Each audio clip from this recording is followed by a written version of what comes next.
Oh, and it's doing the thing again where it says live streaming isn't available, so you have to refresh it. And then everybody gets banned, and I get a strike. Are we live? I think we are. Hello, everybody. Welcome to the King of Anime podcast, where this week it's a little chill. We're relaxing this week on the King of Anime podcast, and we're just going to be listening to old jazz tunes for the next 3.5 hours. How's everybody doing today? Doing well. This already sounds like a great show. I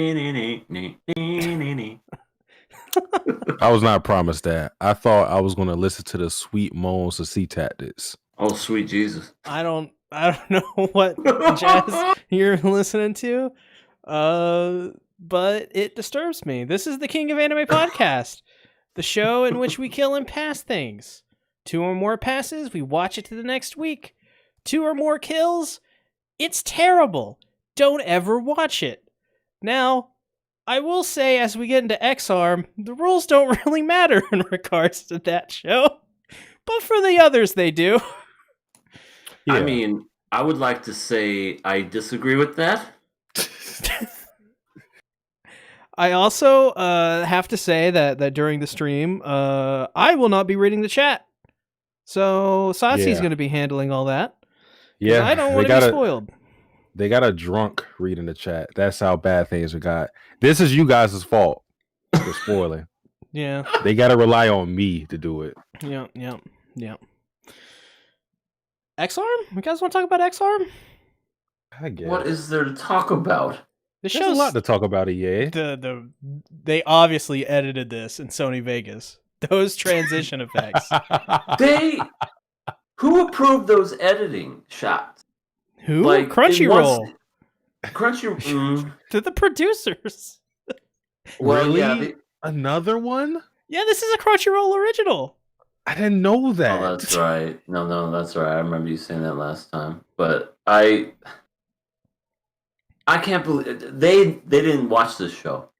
They knew the show sucked from the beginning, so they just were like, yeah, it's good enough. Just put it on through. But sir, look at this jump cut. It looks absolutely awful. Nah. It's good. No one will notice. It has no review process. It's like, oh, you did it? Okay, good job. We'll just slap it on. Right, just throw it the fuck in there. I mean, pretty much. I mean, the guy was overheating the whole fucking episode, and they didn't even put a fan on him. They just let him sit there overheat. He's like smoke billowing out of him, and he's just sitting there. And they even say, he's overheating. We don't know how much more he can take. Well, cool him off! Just something! Bag of ice! Like, put a box fan. Put a box fan in front of him. Spit on him? Wait. This ain't that kind of podcast. At least do some good. Well, yeah, it's better. Literally, it is better than doing nothing. Holographic said, "Hell yeah, what's up, EA Satsuki? ... Hi Ben ... I don't know what that means. Holographic. That's ominous. Yeah, he's kind of like hesitant to say hi to you. I don't know what went on between you two, but it's because I said hi to. It's because I said hi to Scarlet and I didn't say hi to Hollow, but I did. He just didn't hear it. Well, is Hollow being a Sindura? Yes, he is. Also, the fucking robot girl. She gets the upgrades. Are the upgrades her boobs? What was even the upgrade? It looked like they made her boobs bigger. I didn't notice, to be honest. I noticed the horrible jump cut after she came out, getting her damn upgrades. She's like, I got the upgrades.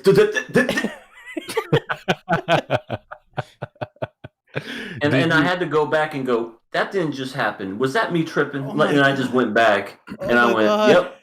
When she talks to that little girl and like she's skipping because they don't even have the in-between frames. And her voice actress is like, yes. Oh, God. Okay.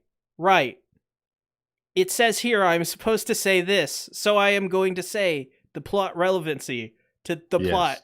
And you could tell it's like, oh my god, she's like a suicide bomber. Oh lord. And she is. And she's like holding, like when it's revealed, she's like holding open her shirt. You can see her chest. And she's just like, thank you for this gift, father, or whatever she says. And I'm like, this is fucked up. This is Crunchyroll, you've gone too far. I mean, it is the nature of the series, so I mean, it's not like they wrote the manga or anything like that. I don't know how the manga went. I actually am going to check out the manga, or at least skim through it just to see. Like, there's a lot of nudity. Oh, you already did. A lot of nudity. See, I think we went over like skimming through the first parts of it for episode 1, but I haven't done it for 2. Okay, so this is what happens in the manga. In the first episode, the guy who like can go through walls and stuff, but his weakness is apparently water. His back. That guy, he like slices open the girl's like clothes when she's on the table or whatever, and she takes the knife and pokes, as the police are driving by, going to arrest me probably, pokes her nipple. Because of this show. Pokes her nipple with the edge of the blade, with the very tip, and says, "You smell like." It says, "You smell like a virgin," and then starts licking her feet.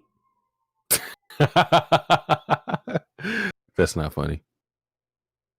It's not, but this show is weird. Why did you laugh? It's not funny. What the fuck's wrong with you? Do not blame me. Also, I'm just reminded they had the KKK in this episode. Oh my god, they did. When I saw that, I was literally like, it's the Ku Klux fucking Klan up in this. Meet our demands. I'm like, oh no. They're just cosplayers. They're just low budget cosplayers. Well, they must be, because it looks like they had like rags over their head, but nothing else. I'm like, what is the point? I have to read. Super Injustice said X-Arm best comedy anime of the year. Funny you say that. This is not listed as a comedy, but we're laughing our asses off talking about this anime. Holographic said, how much money for Ben to become an X-Arm channel for a week? Only X-Arm content. Oh my god. So how much? What's the price? I want to say someone has to donate first before he does it. $60 million. That's it? I don't think anyone can donate that. No, we can start a GoFundMe.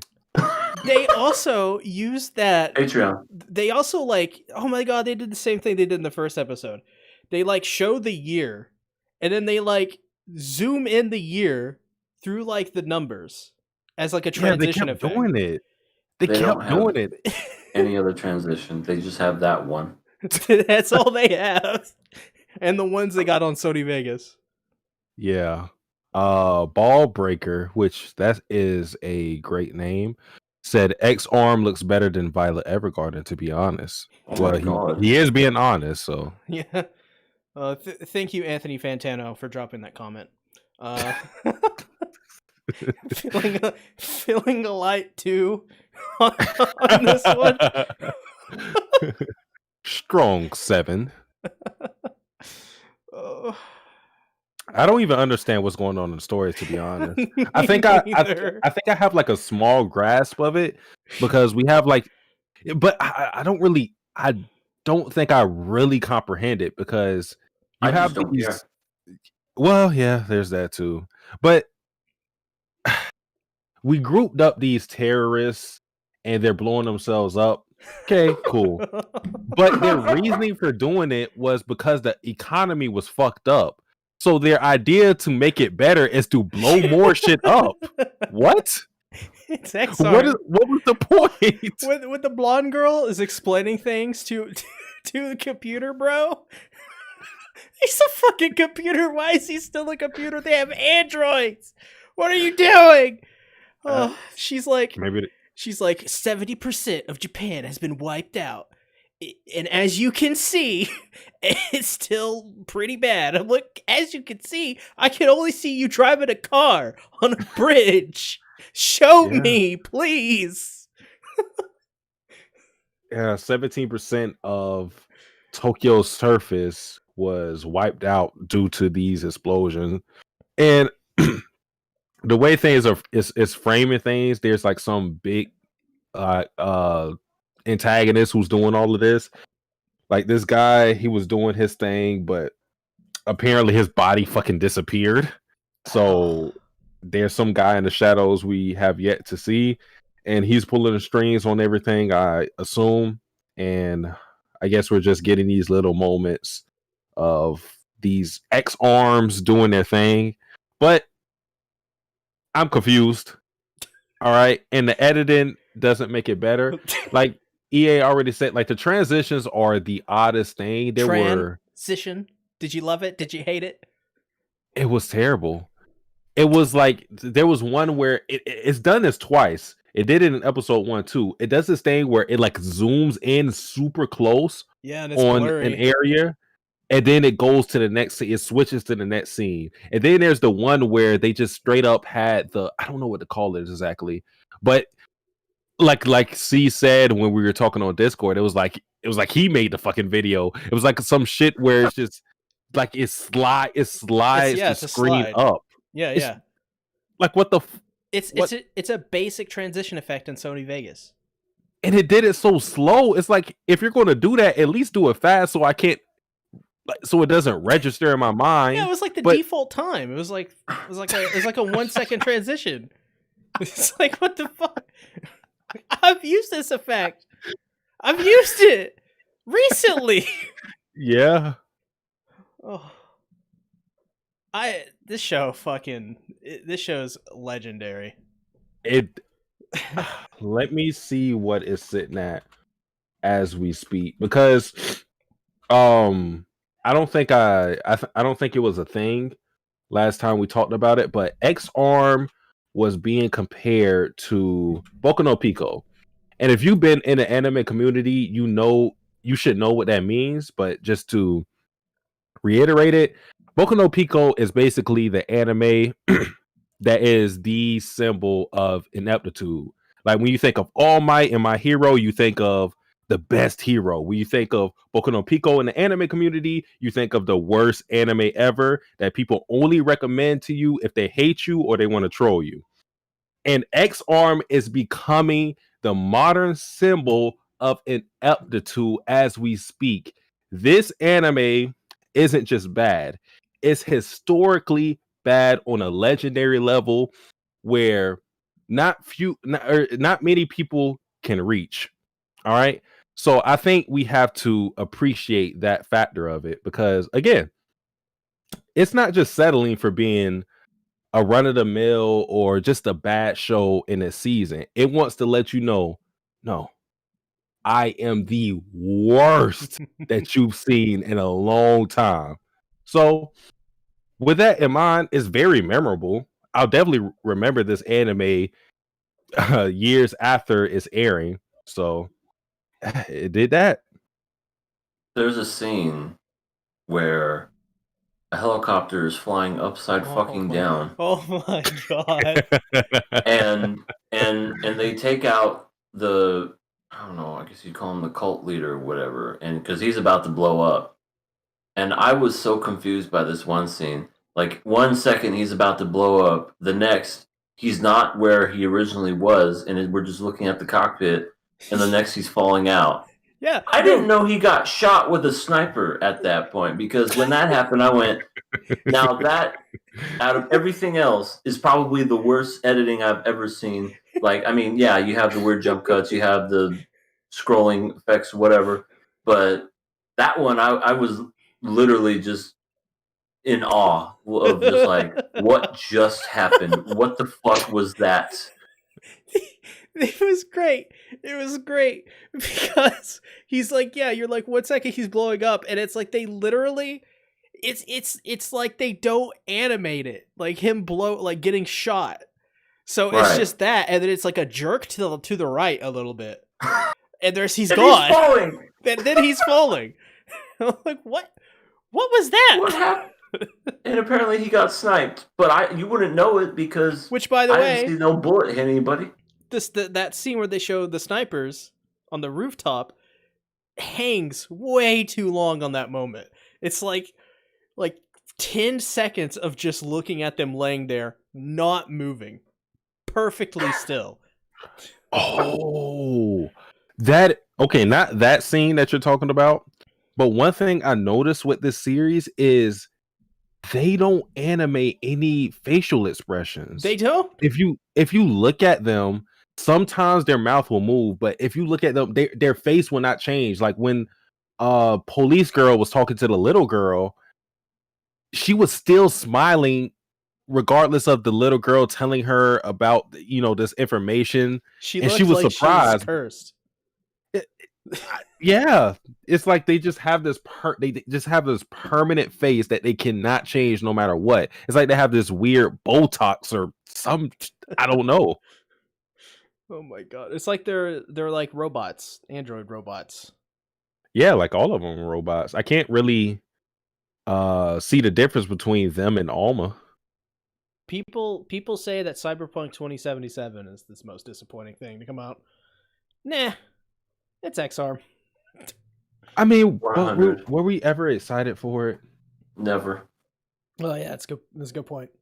Ben was just like, "Yeah, let's go ahead. Let's watch this show." Oh, sure, not a big deal. Okay, we're gonna kill this, and then you guys decide you want to keep it. We overruled. I'm just like, why? We overruled. It's too good. It's too good to kill. Ball Breaker said, "Is Boku no Pico better than High School DxD?"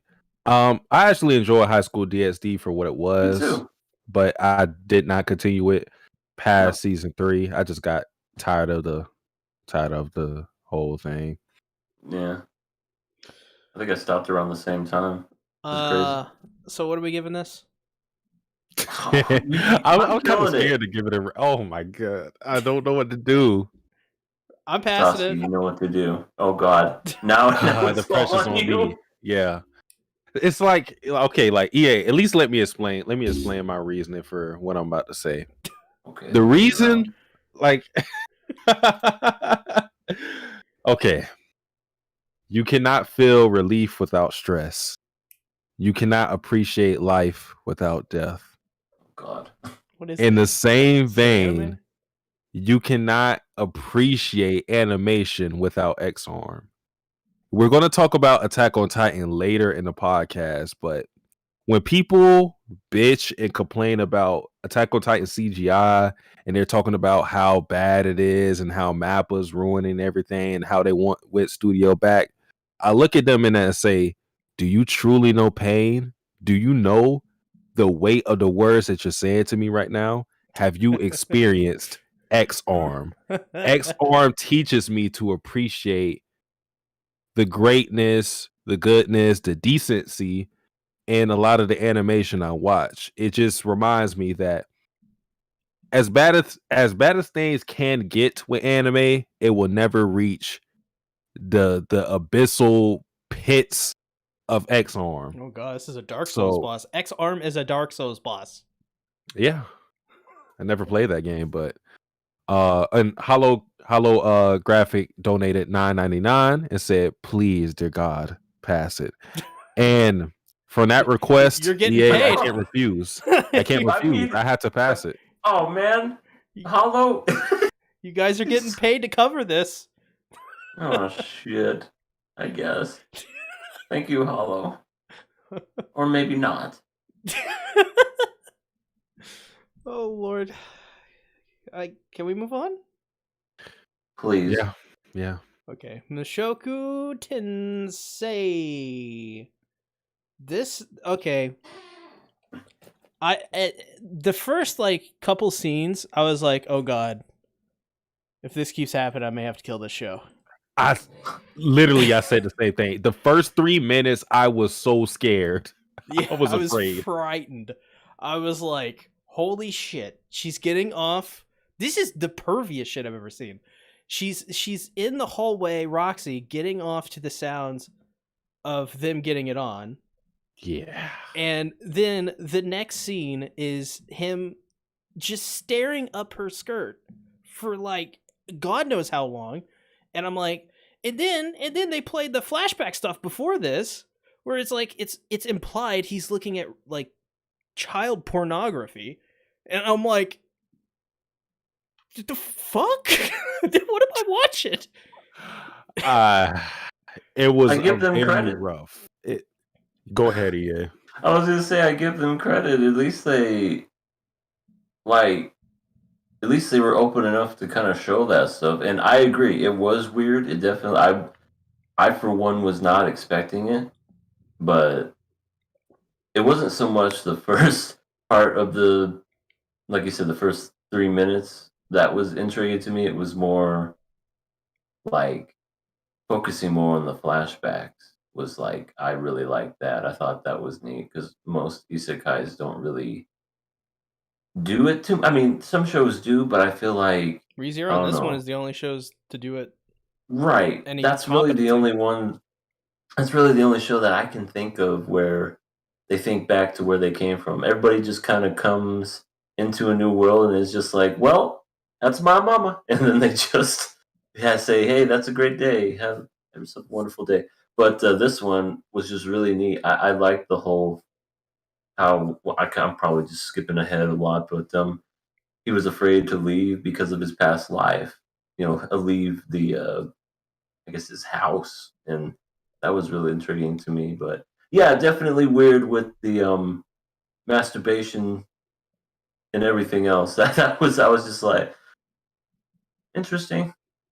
Yeah, I don't really, in the first episode, I found it kind of funny, the whole sexual humor. I really don't need to hear any more moans from those two parents. Oh, you know what's going to happen. I think we should move on from that joke. Because when I heard it the second time in this episode, I'm like, we're doing this again? And then obviously being really uncomfortable for most of this opening sequence. I don't know. That was very weird. But this show looks amazing. It does. It does. Like, holy crap. This probably, besides AOT, is the best looking show of the season. Maybe the best looking show, honestly. Just maybe. Mm-hmm. Super Injustice said Mushoku Tensei is the godfather of isekai, meaning it has weird starts at the beginning. Yeah, I think I'll just throw in my comment about it. I thought like the masturbation thing was unnecessary. Like, okay, even with the whole panty thing, while I still thought in a moment, while I was watching it, it was kind of like, what are you doing right here? I felt like at the very least that was something that I didn't like, but at least they kept it consistent with the character of Rudy, to where like that he seems very perverted. We don't know what the fuck he was watching. I'm just gonna headcanon the shit and say it was just some normal hentai. He's watching XR. Why would you masturbate to XR? And also, why wasn't he crying? He ran out of tears. He's using his lube. Yeah. It gets hard out there when you have to do that. Been there, done that. Yeah. But yeah, like I'm just going to headcanon that whole thing, and the whole thing of him checking out Roxy and whatever. I was okay with that because at least that was consistent to his character. There's nothing in the series that would lead me to believe that Roxy would be masturbating right outside their room, and for that to be necessary. At least that whole thing with him looking at her panties stayed consistent with his character and reinforced who he was before he got reincarnated. So like I said, I didn't really like that scene, but at least it did something for me. The first scene didn't. Also, they're really loud when they're smashing out. She doesn't need to be right outside their door. Yeah. I mean, that is true. You can hear her probably from the outside of the damn house. She screams so much. He's doing a good job. Or she's doing a good job. Nah, it's definitely him. I mean, unless she's faking it like 100%, he's tearing it up. He has the bone of his sword. I am the bone of my sword. Yeah, he's taking his sword and going to town. You know what I mean? I do. His noble phantasm was boner. And it is super effective. But actually, continuing to talk about the parents, these parents are so goddamn wholesome. They are so happy to be parents. Yeah, they're very cute. Before I say that, Rise's son is here. He said hi, C, and people and chat and stuff. Hello, Usually don't Rising. see Rising. We love you, man. And I know you came in at the wrong time of us talking about masturbation, but stick around. It'll get better. I don't think it will. You're right. Okay. All right. Wait, we're talking about the wholesomeness of the parents. Yes. Yep. They're cute. I like the fact that when for Rudy's 5th birthday, they were giving him presents, and they're all kind of like projecting what they want him to be. The dad is giving him the sword because he wants him to be a swordsman. He's kind of downplaying magic, saying, well, magic is cool for long range and stuff, but when you need to get down and that all breaks down, you need short Boner range of your sword. tactics. Boner of your sword. Use your dick. Kamehameha. Ain't that right, honey? Wink, wink, nudge, nudge. And then the mom is like, she wants him. She gave him the book, and she wants him to learn magic because, of course, he's a prodigy child. So that was cool. And then Roxy gave him the wand, which she said that he should have been had it, given that he already knew intermediate magic. So like, I like that they were all giving their gifts, and it kind of represented what they wanted Rudy to be.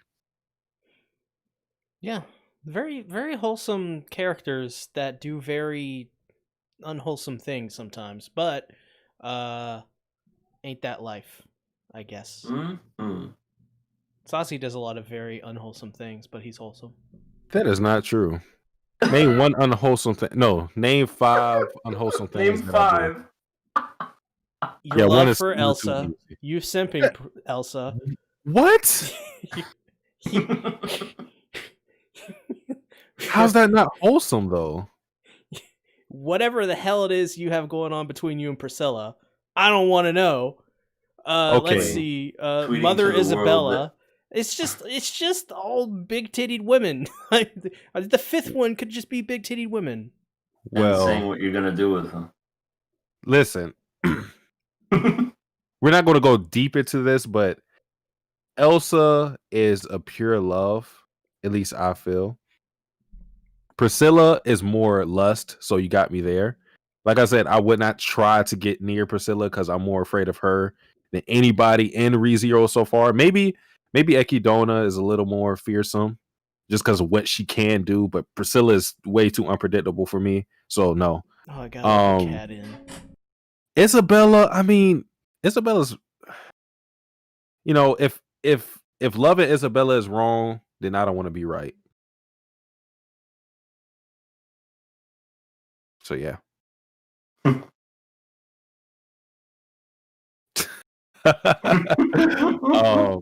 Ryzen said, so should I watch Mushoku Tensei? Absolutely. It sort of scares me based off what they're saying. No, it's really good. I don't think Rising will like it.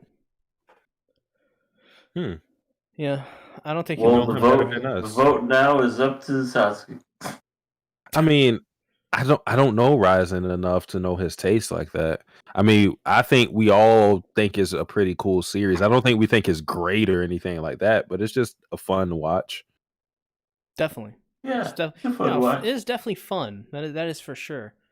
I don't know. It's all the stuff that's happening in the show so far. It's not anything new, but it feels refreshing, and I think that's because of the tone of the show. It's very kind of sort of just really wholesome and whimsy. Mm-hmm.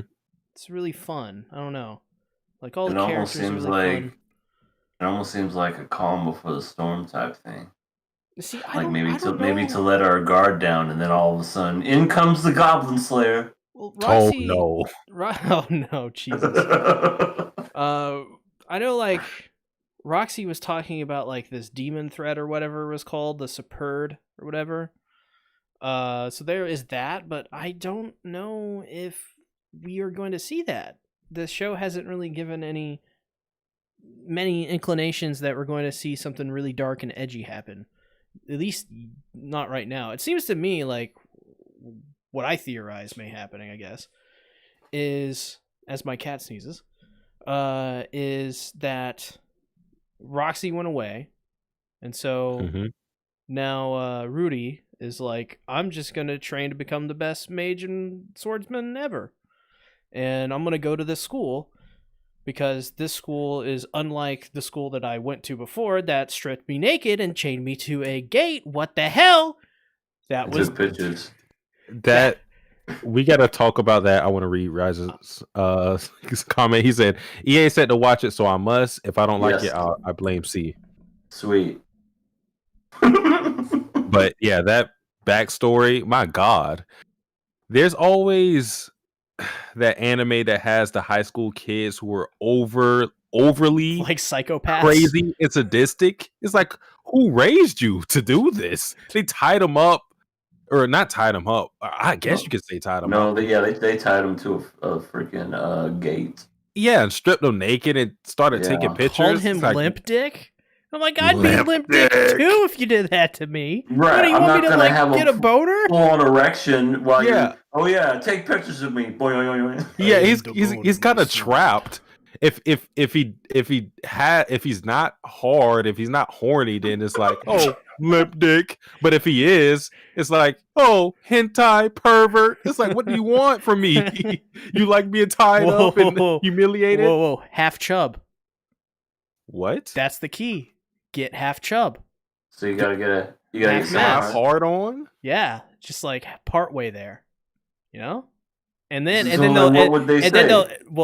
say, "Oh, we're sorry. We'll stop. We apologize for everything we've done. You've shown to us that you truly have talent." They go semi-limp? They go senpai, and then no.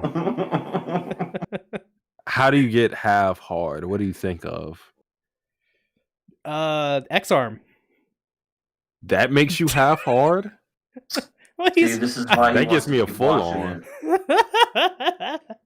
It protrudes back into my body. It's like it has to be something that you think of as like, wow, that's hot. But you really think about it, it's like, oh wait, no. You got to stop in the middle. Like, oh no, this is bad. Oh Lord. Where do we go from here? Well, somebody said an interesting comment that I agree with. Super Bleach said, not going to lie, I thought Roxy was going to die. I thought the same thing because I felt like what EA was saying, I felt like they were building things up to kind of circumvent our expectations. Like we're thinking like, oh, this is upbeat, everything's fun, we're all yeah, and then all of a sudden it's like, now we're going into the deep and darkest hells of the story. I thought that's what was going to happen with Roxy potentially dying because Rudy was so gung-ho about her and having her as a teacher that I thought like a death like that would have propelled the story into a completely different direction. But I'm happy it didn't do that. You know, I feel like that would have been a little too easy and predictable. Yeah, now he's gonna wait 10 years so that he can get her back. I've also noticed that what they're trying to do with his character in regards to this romance is they're trying to justify it. And I'm not saying that in a bad way, but they're trying to justify it by basically telling the people watching that Rudy didn't mature mentally past the age of 15 because he was always inside. Well, okay, yeah, there's that. But I thought the other way they were trying to justify it is by saying you're an adult by 15. It's like they're trying to. Well, I guess you know it is world building because they're establishing that this world is different from ours. But now, because the whole comment of Roxy saying, "Say that to me 10 years later," it's still weird no matter what. Mm-hmm. But now it makes more sense because even when she said that, I'm like, huh? Run that back? What did you just say? Yeah, I mean, oh God, I personally don't need to see a romance between these two. Actually, after this episode, like I really don't want it to go that way because they have like really cool chemistry as is, and I think it would just be cool just to see them meet up and become friends after 10 years and see how Roxy's come along with her journey in magecraft and Rudy see his journey as well. I think that would be a much more compelling story than having to throw hurdles in there of like, well, technically he's like 45 at this point. I know they're gonna do it, but might as well. They're get gonna over do it. I hope they don't. I want to maintain the whole student and Shisho relationship. To be honest, yeah, it's really nice. It's really nice. It's like I think it'll happen. He'll find himself another person. I mean, he's 5. He's got the whole world ahead of him. So. But how does it? First, let me read this. Day said, "Yo, SeaTactics is kind of thick, though." What? Why am I kind of thick? What the hell does that mean? I don't know. Why am I being called thick? You're very your figure is very eye-catching. Oh my God. It's a good thing. It's a compliment. Are we talking about that art that a kid do? You're gonna be busting it down. Well, yeah. Anime a Kidona is very thick, so. No. A kid knew, and Gear made art of like a female version of what they think I look like. Oh, you're talking about the thing that you use for the thumbnail for the 20K subs. Yeah. Are you thick in there? I don't know. I think we'd have to ask a kid new. She would probably know. All right. But, I forgot what the hell I was talking about. Well, actually, if you haven't checked out that last stream I did for 20K subs and 9-year anniversary, you should, because it's embarrassing. Oh God. Watch a lot of old videos that I did, like a lot. Hello, it's me, Ben, and I'm here to tell you all. We here to play Call of Duty. That's pretty much kind of videos we watched. But I was actually really kind of. What was I talking about? I was really kind of sad when Roxy left. Like I was like, oh, this is kind of like, this is really touching. Like holy crap, anime being wholesome and touching in an isekai. That's really cool. Yep. She said, I taught you everything that you needed to learn. He made himself a cumulonimbus, can't speak, cloud, and everything was good after that. I thought it was funny, Roxy. Fucking Roxy killed the horse! She's like, shit. I was like, oh, the horse died, but then all she did was healing. And then healing made it all better, and the horse was like, son of a bitch. The fact that she asked Rudy what should she do, it's like, you're the fucking mage that specializes in water magic. Heal him. What the hell why are you asking me? Right. I'm 5. Actually, Saucy, bringing back up where she's like, say that in 10 years, I do think if he was actually a 5-year-old, I think that scene would actually be really cute. Because it's like, but it's not, because he has no innocence. He's a perverted man. Oh, come on. Okay. Watch his XR. Okay, yeah. Okay, you just reminded me of what I was going to ask. I was going to ask, like, how do they make it not weird? I feel like, in my mind, I think the only thing that they could possibly do is age him up to adult and then have some women introduced. Then there's a possible romance, if there is a romance at all. But even if there was like a little girl character the same age as him, that still is weird to me because mentally he's way older than them. Yes, I think you have to do that, but as well, you have to really develop this guy. You have to really make you have to make the audience want it. You can't just do it, because it's an anime and there's got to be a romance. Like the show has to earn it. Mm-hmm. And I, it'd still be weird at that point, but yeah, like you can't just make it happen because she blushed and he blushed and he's a weird perverted kid because he's actually a 35-year-old man. Like, I don't know. They gotta try hard. I thought the comment of when Rudy was listening to his parents have sex, I thought it was I thought it was pretty funny when he said, "I hope I can get a little sister instead of a little brother," because he was thinking about his past where his brothers beat the shit out of him and kicked him out the house. And it wasn't. So he's just like, "I want a sister instead." I like how he's like, "Mommy."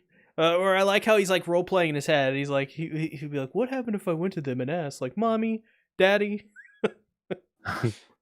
What are you doing? And then that's when he walked out and then just did the Abe Simpson and just walked right back into his room. Oh, right. Like, okay. Mommy and Daddy are wrestling. Mama's got a squeeze box. Daddy never sleeps at night.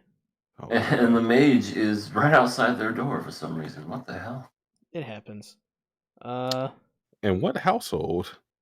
I'm concerned now, or see? I would say I don't know. Yeah, I'm not too sure either. It's I don't know. I don't even think I want to. It's fine. Say what I was gonna say. But I like how when he said little sister, my immediate mind went to, oh god, he's a cis-con, but thankfully he's not. But he could be. What if he was watching what's that one incest little sister show? Eromanga Sensei? Yeah, that one. Oh god, Skiry's the worst. Let's see. Well, there's when Roxy goes away, he's like, I'm really gonna respect that little girl. And then it just cuts to a scene where he's like, until I remembered that I stole some of her panties. Yeah, really undercut the somberness of that scene because I was actually kind of sad. That fucking last scene had me fucking dying. Just how he said he's like, yeah, I'm come in aside. just how delivered that line was just so funny. He was completely self-aware of what he did and like how weird it was. And I think that's why that scene worked. Otherwise, I would have hated it. But yeah, I think that's funny. That was too funny. It's a pretty good episode.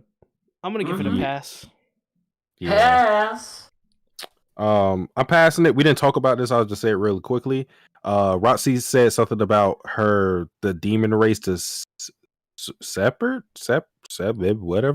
whatever the fuck. Sepultura. She said that they were like this evil race that people hated and whatnot. I don't think that's true. Or not the part of them hating them, but I don't think they actually did what they are blamed of doing. I think somebody else is behind it and they got scapegoated. It's just a feeling. I just wanted to say that, but pass. Nice. Passity pass, cat. Get out of the way. I can't see. Hold up, cat. Come on. Oh, is it Mr. Kitty? Yep. Oh, and I gotta change the text. Promise Neverland Season 2. Say some stuff. Holographic say Eromanga Sensei to catch a predator. And the Ninja Killer said FBI? FBI, open up. This is the police. Please step out of the vehicle. Come out with your pants down. I mean, up. I am the bone of my sword. So, the Promised Neverland. Yes, Promised Neverland. So, Mujika and Sonju. I love Sonju. He is so cool with his hair, and he's tall, and he's a lancer, and I like him, and I want him to be best friends with me, and we can bake cookies together, and then we could bake like pies and put them in the window, because cool him off and stuff. But like, Sonju, don't eat the pie. Why don't you just go an extra step and just flat out kiss him?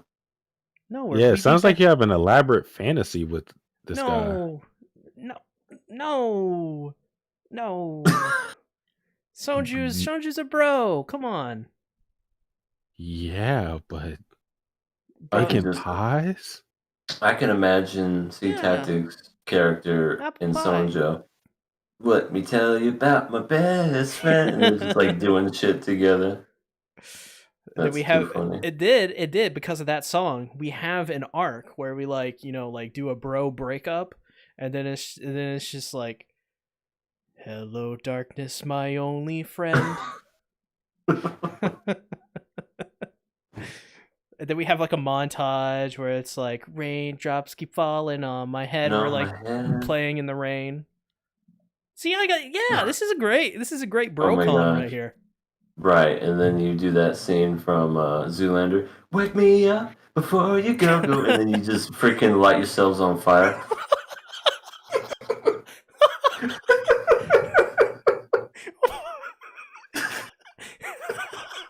It would just be out of nowhere, but it would be hilarious. And then that's the end of your bromance. So that's where the whole fire thing comes from the first opening.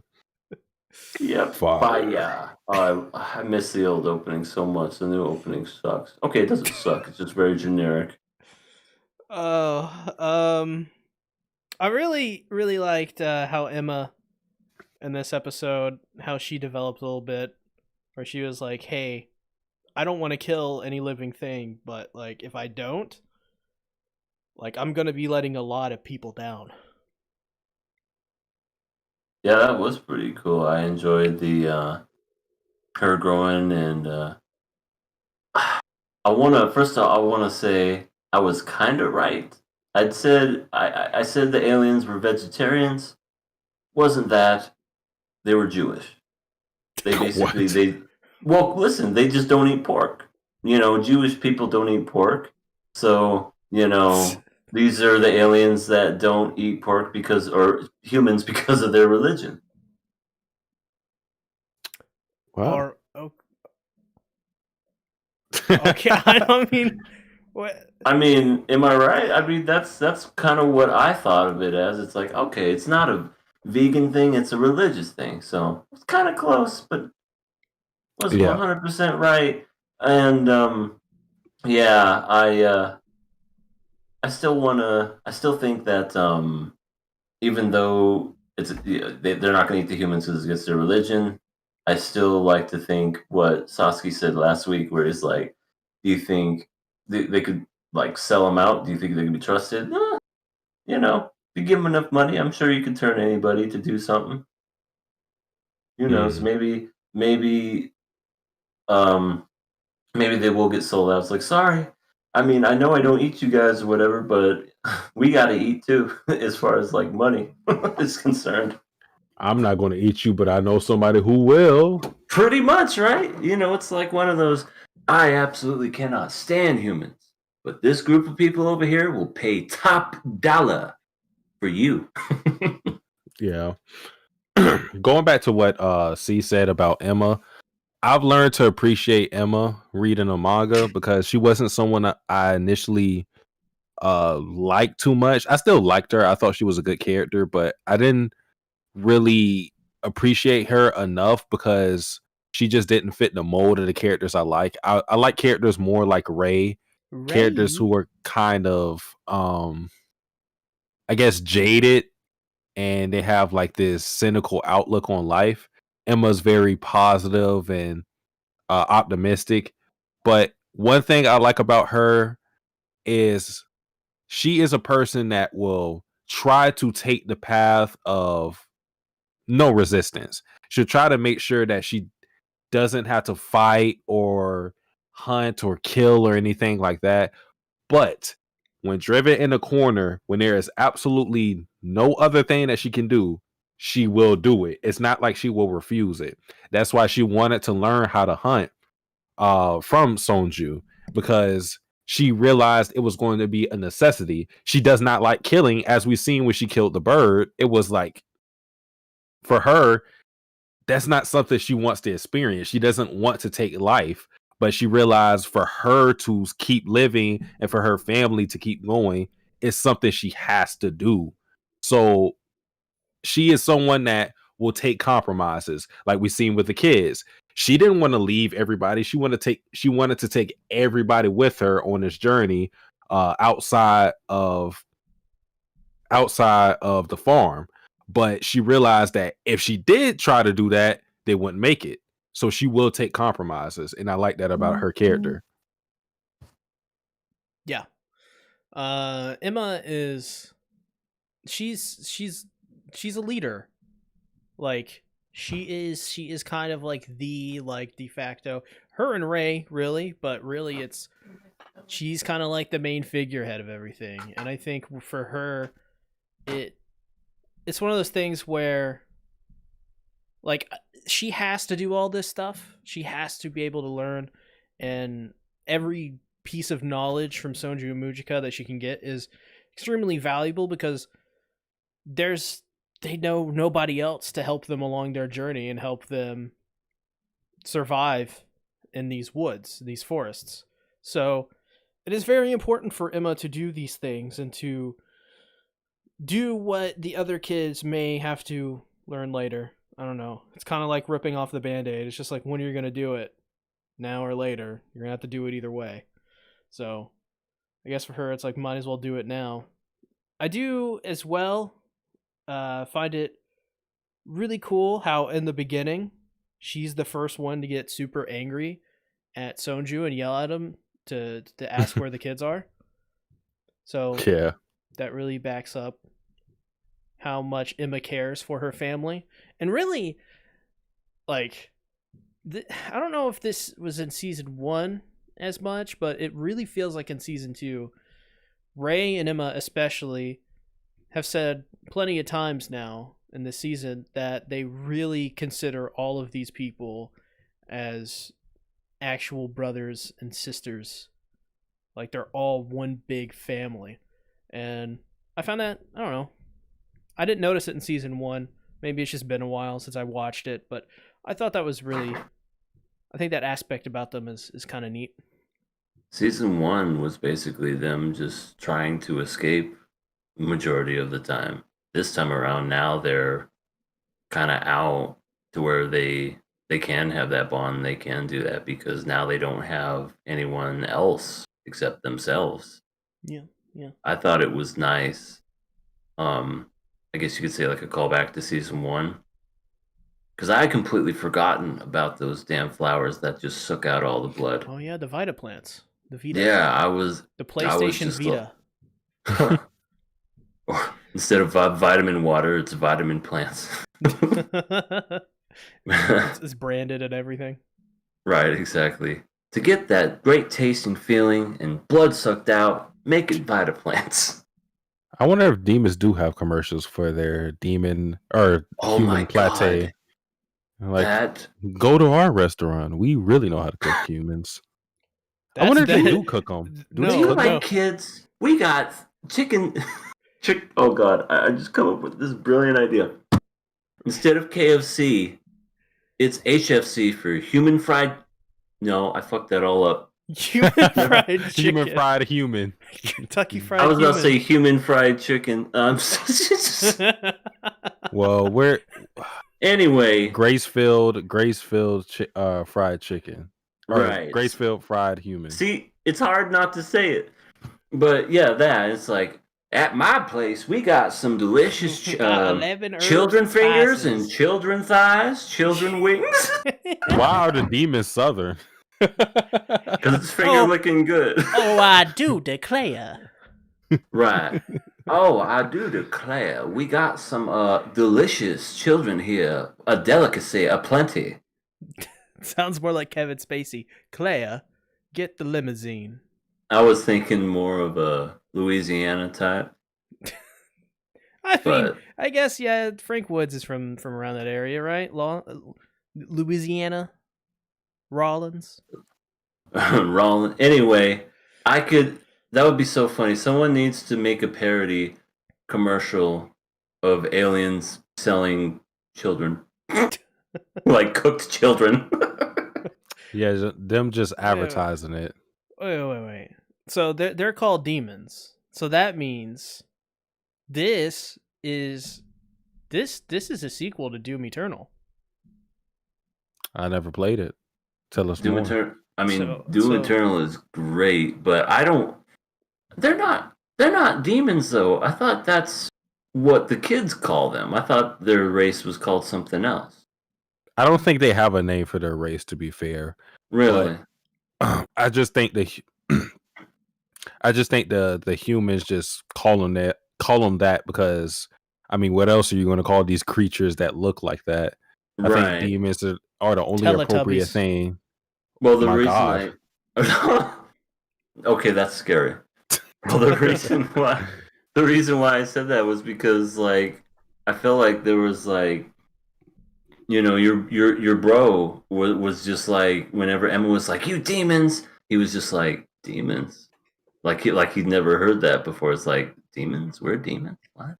Yeah, so, kind of signifies that he probably hasn't interacted with humans in a long time. Mm-hmm. Because they will probably be the only ones to call them that. I don't think they call themselves anything, to be fair. They call each other bro. Yeah. Yo, what's up, bro?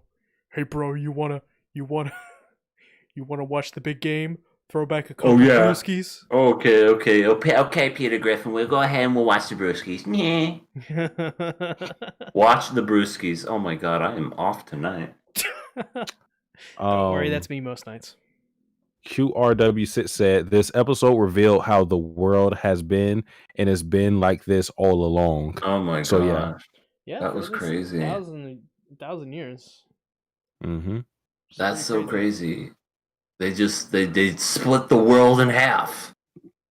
They did. Yeah, we have a human side and a demon side, and our protagonist just happened to be on the demon side, and apparently the crossover to the human side is impossible. Yeah, the humans were basically like, you can have these humans on your side, and we'll just take our side. They're your property now. It's like, Jesus Christ. Like, how desperate were they to end this war? Yeah, that kind of shows that they weren't, even though we got from Sonju that they were fighting against the demons, that showed that they did not have the upper hand, because they wouldn't make a compromise to leave behind humans for them to breed and to create this farm if they really believed that they were on equal footing. So it just showed that, I guess, at the demons' best and the humans' best, the demons are going to be superior no matter what the humans have. Because again, like, why would you agree to that? It's not like they took demons on their side or anything. It's just they just gave in to the demons' demands, and that's how the world is today. Yeah. There was something really interesting aspect. So the year is like 2046 still. So I think Rising came up with this on his podcast. His theory was that like there's separate calendars for each side of, because they call it the demon world and the human world. So I wonder if there's totally different like cultures and philosophies. I mean, obviously there is, but like radically different, like complete opposite of each other kind of thing. They eat demons over there. Yes. Yeah. I mean, might as well. They have farms for raising demons. Oh my god, could you imagine just like the exact same but the polar opposite? No, how do you think Emma would handle a situation like that? To see another race, even though it's not her own species, how do you think she will react to seeing another species being basically in the same situation that they were in? Do you think she would try to help them, or she would try to change it, or what? I think she would be completely messed up. She'd be so conflicted. She was, first she thought everything was fine, and she was like, "Hey, we're graduating," which was code name for your ass is getting eaten. But then they found out that they were basically just cattle. And now, if she was to come find out that literally the same thing is happening, but on the opposite end, I think her mind would blow up. Like, I don't think she'd be able to handle it. I mean, they create their own third world. Call it Emmaland. Neverland. That sounds pretty fun. Yeah. Gotta catch 'em all. Big Daddy Phil will be president. Big Daddy. Oh no, Big Daddy Phil ain't doing shit. Big Daddy. He's gonna be someone's jerky. No, he's gonna be Big Daddy Phil. I forgot the question I wanted to ask you guys. It'll come back to me. All I'm gonna say is that there are people that are probably way too into Mujika, if you know what I mean. In fact, I know there are because I googled it. It does exist. Wait, what? It does exist. And who? What are you alluding to? I'm saying it does exist. And who? What exists? Mujika and people's Is that the woman demon? Yes. Oh, I can imagine. It's probably the feet, isn't it? Yes. I knew it. Huh. It's pretty disturbing. Don't look at it. I'm not going to look at it. Not on air. All right, okay. As Send well, me those pics, Satsuki. Yes, sir. I do like kind of how Sonju was out, helping with things like hunting and all that stuff. But as well, they both helped all the kids learn how to do things like use a mortar and pestle, make maps, navigate, stuff like that. I thought that was really cool.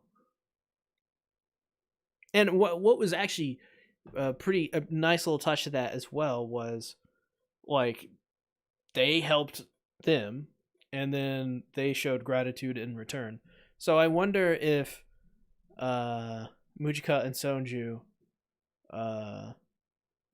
maybe they'll form an alliance that just goes deeper than whatever it is now. Okay, I think I understand or I remember what question I wanted to ask. But before that, the Ninja Killer said someone drop some Mujika feet, please, and Super Bleach upped it. And then Super Bleach said I can't find any, and the Ballbreaker said I want to see her face though. So if anybody has that, do your thing. Try to provide sources for our thirsty brothers out there. Not in my chat. Oh, not here. DM each other or something outside of here. My bad.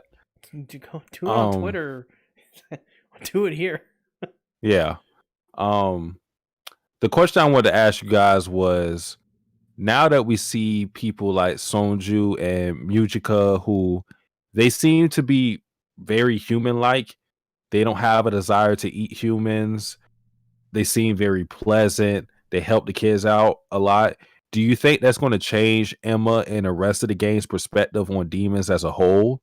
Like, will Emma and the rest of the party be hesitant to kill demons now that they know that there are quote unquote good demons out there? Yes, but I also wonder how significant, or I wonder how many of them, like Mujika and Sonju, there are out there, because they said there's not that many, I bet. Well, yeah, that's what I was thinking, because in reference to humans, they said they've never seen humans before. So and they're very out in the middle of nowhere. So maybe they don't see too many demons out there either. They're hillbillies. Hi, man. Let's get you rolling. They are nomadic. They just move place to place, it seems. Mm-hmm. They're homeless. Yeah, I guess. They're but hippies. But in the world, hippies. but in a sense, the world is their home. That's true.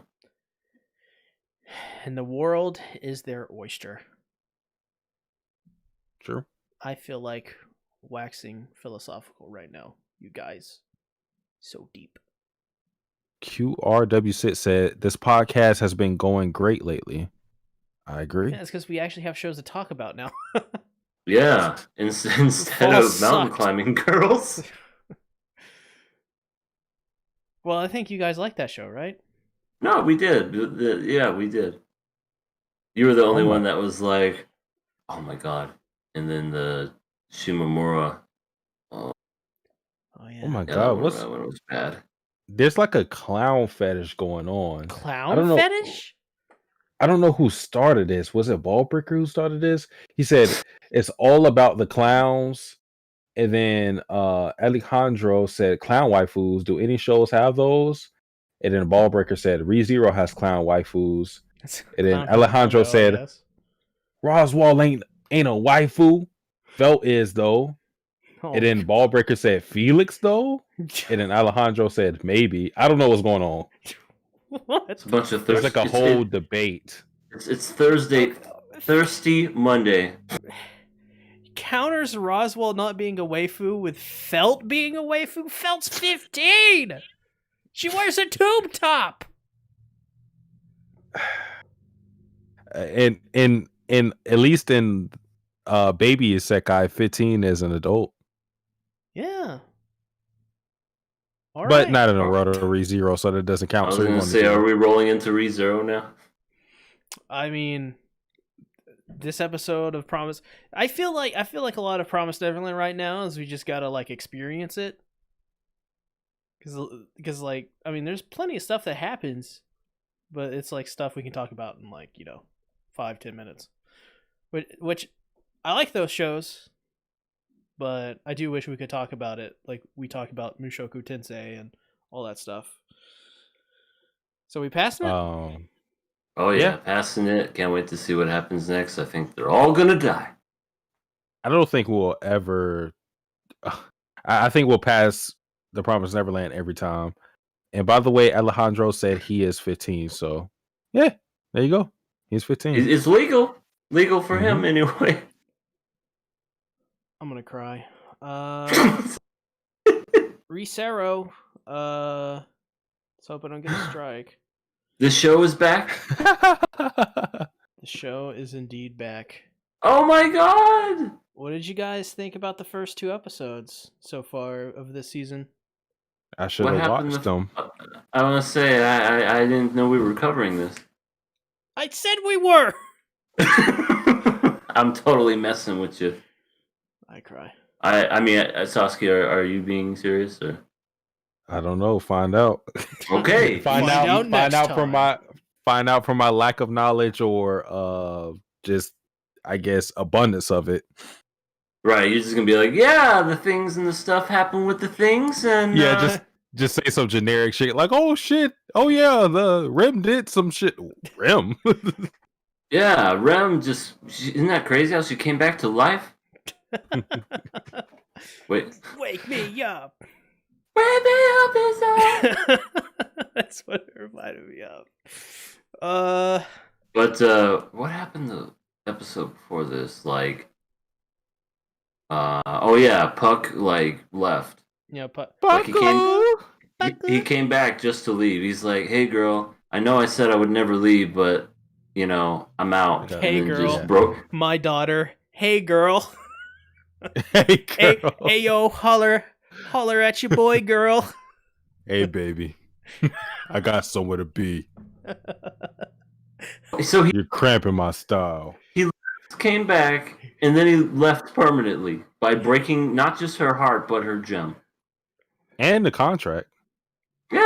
Yeah. Puck's an asshole. He's a deadbeat dad, but he really is. I don't think, given what we know about Puck and Amelia's relationship and rewatch your Frozen Bonds, and mind you, I watched it when I was sleepy as hell, so I may have not retained the information that I would in my normal state. But from what I remember about that OVA, it seemed like Puck. I don't think they ever explicitly said it, but by what was going on in the series or in the OVA, it seemed like Puck made a promise or another contract with somebody that permitted that he not be that close to Amelia. So I feel like everything that's been going on with him, making a contract with Amelia was not in the plans, or it was not in the scope of what he was supposed to do.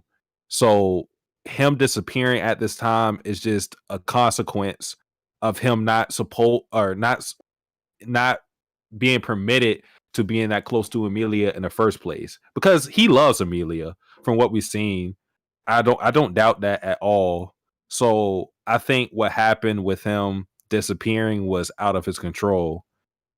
So that's just how I see it, or how I think it went. I finally saw the OVAs, Frozen Memories and Snowy Bonds or whatever. Wait, no, I said that backwards. Yeah, It's the Snow Memories and the Frozen Bonds, right? Memory Snow. Fuck.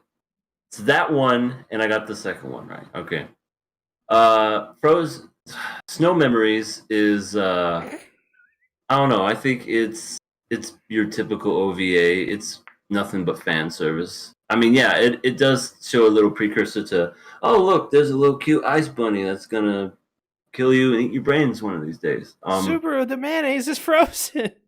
Right, that was random and weird. And we have a drunk Rem biting Subaru, and we have a drunk Amelia, who is, to be honest, Rem actually really kind of cute. Yeah, she is not 13. Yeah, they're both cute when they're drunk. I'll admit that. But the Frozen Bonds, like that one was really good. I think that should be marketed more as a movie instead of an OVA. Like, here's a prequel of Amelia. I guess they're both movies.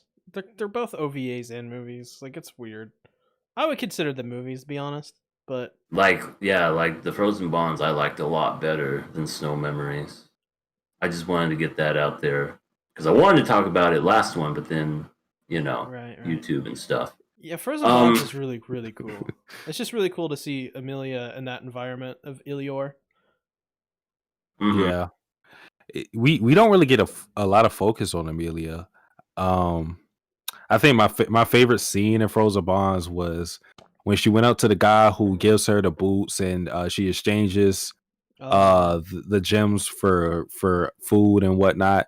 Was when, like, after I don't know what to call the guy, because I don't know if he had a game or a name, but she told him to stay out of the forest, and she took off the hood and everything, so she was kind of embracing. Yeah, basically, she was kind of embracing her appearance as somebody who resembled Satella, and she scared him off of that. I kind of like that scene. I gotta read some of these comments. Hollow said, I really need to talk to EA and Satsuki about ReZero sometime.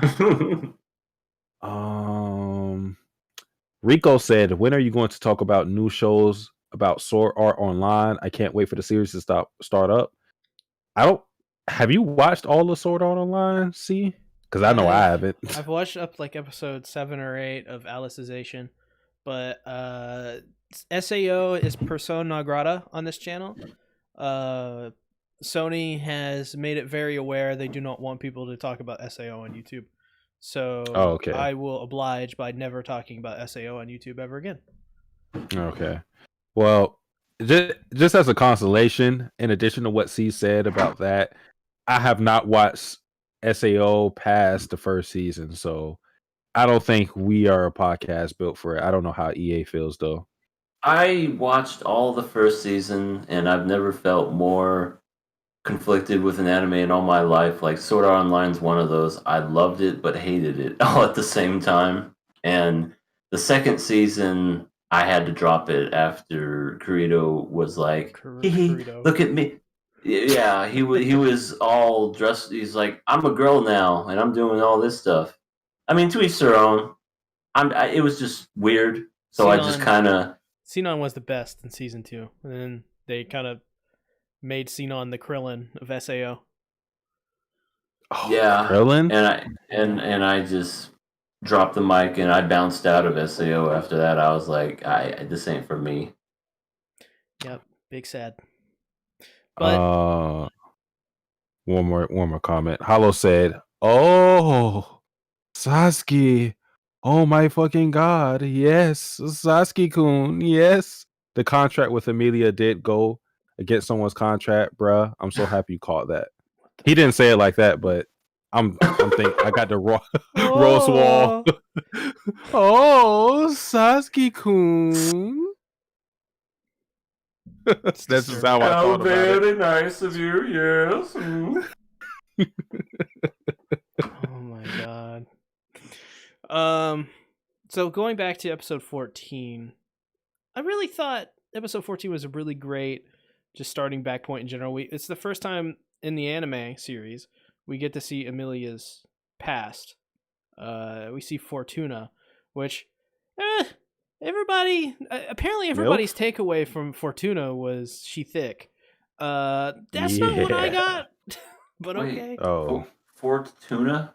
Yeah, that's Emilia's. That when Emilia was running away, and the girl that was yelling at Emilia, that looked exactly like Emilia. Okay, that's her mom? Yeah. Okay, her name's Fortuna? Her name is Fortuna. Fortuna. Like we're doing this. The number 4 in tuna. Tuna. But not that's Fort, a good name. But not Fortuna. Because that implies it's like a Fortnite sequel. And she is not a Fortnite sequel. She is much better than Fortnite. No, because she does stuff for Fortuna. But she does the dance though. I swear to God, if Fortuna dabs, I'm gonna do something. I don't know what I'll do. I'll yeet something off a cliff. I want to see it. Yeah. I can't even really remember what happened in the last episode besides those couple talking points. I mean, what? Or are we talking about episode 1 still or 2? I guess episode 1. Or 13 to 14, whatever you want to say. Is there a third one? Let me see. Because if we're talking about the latest episode, my God, we got to talk about the man himself, Otto. Otto's pretty awesome. Otto is best boy. I mean, he has an amazing backstory where I wish he was the main character and not Subaru. Damn. Wow. Okay. Well, all I'm gonna say is people know my thoughts on Otto's backstory, so you guys can talk about it. I covered this years ago. His backstory is really cool. Freaking, I didn't know he had all these magical powers to where he could talk to animals. He's Eliza fucking Thornberry. He's freaking from the Wild Thornberries. Damn it! They actually did say this in season 1.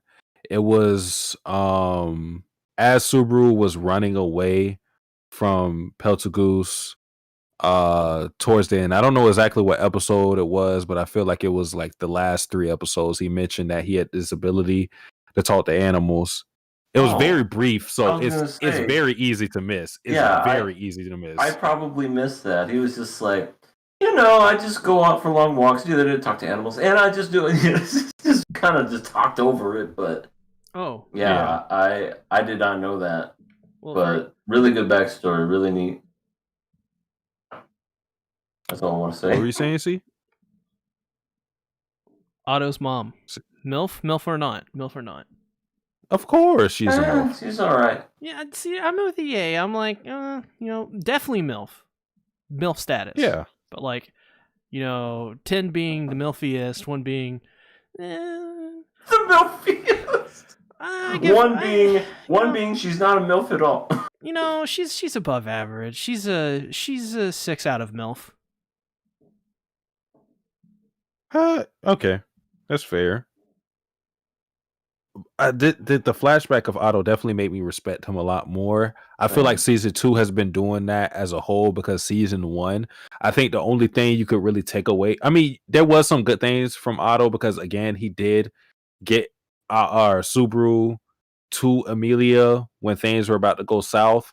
So you had that. But then I think, at least for me, the biggest memory I had of Otto was him pushing Subaru off when the white whale was attacking. So I don't think a lot of people regarded him in a positive light if you're anime only just watching season 1. But again, season 2 definitely made me respect him a lot more, just because he is a true friend. I think the episode that made me realize like how how loyal this dude was when he stood up face to face to Garfield and he got fucking yeeted off the fucking screen, where half his body got yeeted half in half by Garfield when he transformed. But I thought the backstory told us a lot about him. Kind of went over how he didn't want to show anybody his divine blessings, and that's another thing too. I kind of want to know how rare those are, because throughout the series we've seen about, I don't know the exact number, but it's very few people we've seen. We've seen just for the people we've seen, there might be more people with it, but from the people we've seen, Krush has her wind reading. Reinhard has his, I don't know what the fuck it's called. He has something that makes him like impervious to attacks. So the attacks just like bounce off. Divine protection of badassery. There you go. Felt has hers. I feel like Priscilla has one, but that hasn't been stated explicitly. And is there someone I'm missing? I feel like it feels like I'm missing one more person. You know, the season after this one, Arc 5 or Season 3, there's a lot of stuff about divine protections. So I'm really glad you said that, because Arc 5 is right down your alley, Satsuki. I'm pretty sure. Well, yeah, I feel like there's one more person I'm missing, but I can't remember. But yeah, I wonder how rare those divine blessings are. Besides that, just going into the actual fight with him facing off with Garfield, I thought he was impressive because he had like a bag of tricks. Otto was pulling out these explosives. He had the pit trap for Garfield, and I was like, considering this is Garfield who could kill him very easily, and obviously he wasn't immediately angry enough to try to kill Otto at the start. It didn't matter. It was impressive that he was able to evade him for that long. Obviously, Ram had to step up, and that was probably my favorite moment in the episode. Even factoring in what happened with Subaru and Amelia, when Ram said, "Have you ever beat me in a fist fight?" I was so hyped. I was like, "Ram, let's do it. No horns, just straight fist. Let's do it." So yeah, the whole thing with Otto and Ram, I was hyped for that. She was bleeding internally after that, though. Yeah, she got her ass whooped, but it was hype. It was just hype comment, just like, Garfield, do you know what I used to do to you back in the past? I used to beat your ass, boy. Oh, I love it. I love it. Yeah, Otto in that whole scene, it almost kind of, in a way, when Otto was doing stuff to Garfield and whatever, it almost kind of reminded me of like a Bugs Bunny thing. It goes down a pitfall. It's like, you gotta catch me. Nah, nah, nah, nah. Some ridiculous old Looney Tunes type stuff. And then Looney Tunes. Yeah, and then he freaking gets his ass snatched, and he morphs into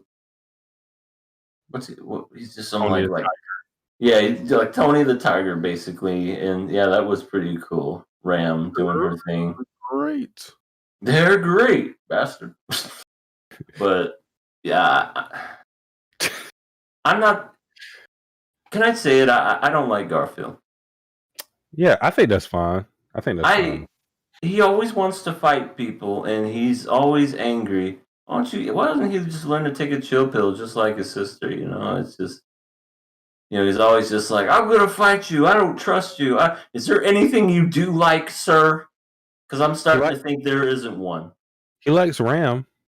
Yeah, and even then he beats you to a pulp. Ram, though? I mean, really? I mean, who doesn't like Ram? I like Ram. Ram's okay. Really? Yeah. Okay. Well, we had to before that because I'm going to get sidetracked. Hollow said ReZero actually has good plot and good story. Ben be like, so the MILFs. Well, I mean, listen, MILFs are important. They are. They're important to a balanced breakfast.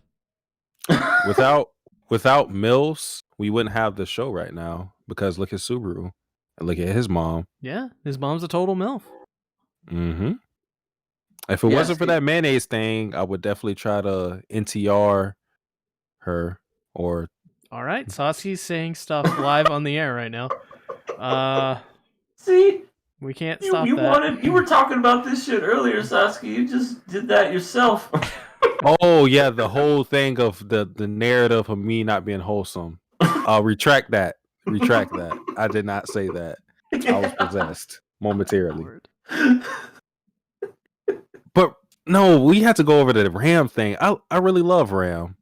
Like this season, like rewatching season 1 of ReZero made me like Ram a lot, especially now with my information. Like retracking and going over the stuff with the light novel material. It just made me appreciate Ram a lot more. I just like her snappy and witty comments that she gives to Subaru, and the fact that she really cares for Subaru. It's just that she does not show it that much. I don't know. I think Ram is a really cool character. Well, the reason why I say she's okay is maybe I'm just not a fan of Synduras. Every once in a while, Syndura will surprise me. I'll be like, okay, they're awesome, but I mean, I know is she technically a Syndura? Like, she just comes across like that. To me, she is very honest about what she says. She may be sarcastic from time to time, but when she says something, I think she actually means it.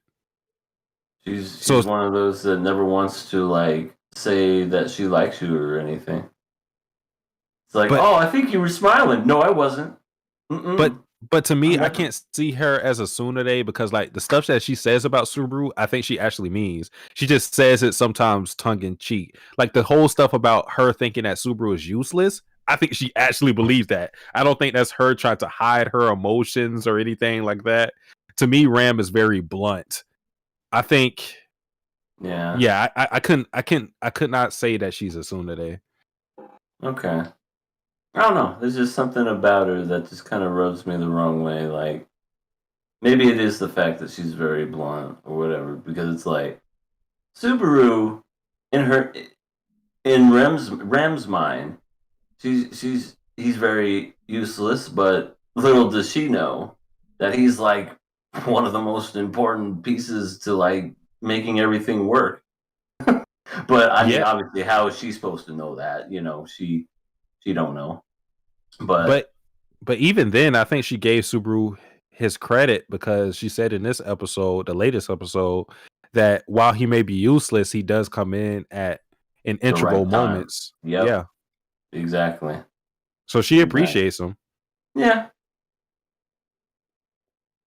Okay, a little extra push for liking her, but not much. She's great. Well, EA, the question, Rim or Ram? I don't even have to think about it. Rem's a lot better. Okay. God damn it! One day we'll get you. We'll get you on. I mean, train. to be fair, Ram in all of season 1 proved every reason as to why she was better than Ram. To be fair, I have 2 Rim figures, so there you go. That's what I mean. Let's think about it, man. Let's think about it. Like let's think about it in marketing terms. There's going to be a lot more Rem figures than Ram figures, just because of how popular that character is. You know, so I don't know. Ram figures are more rare to come by.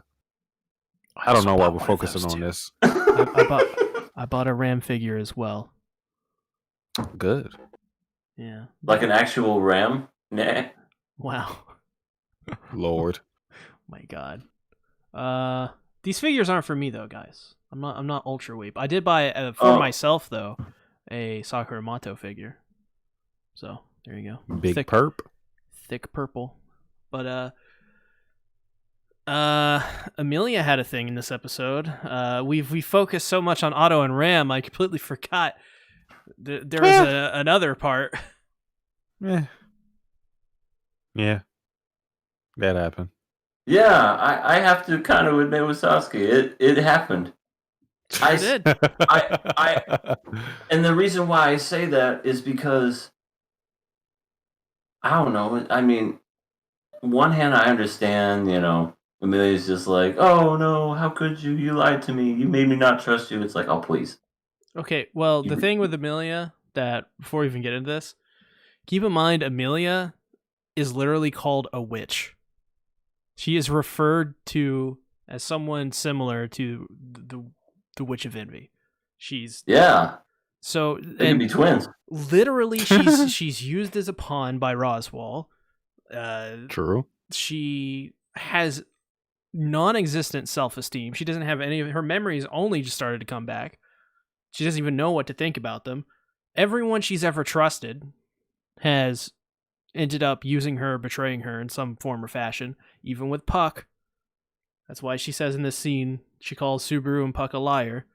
Because literally, even the people that she considers father figures and the people that she considers really good friends that she can trust, like Subaru, even they broke their promises and their contracts. I mean, just because he didn't sleep with her, or not. I mean, sleep like by her side the whole night. Well, Amelia is very fragile. She's what you see on the exterior with Amelia isn't like she's not the perfect silver-haired elf girl that Subaru thinks she is. She's very, very, very broken.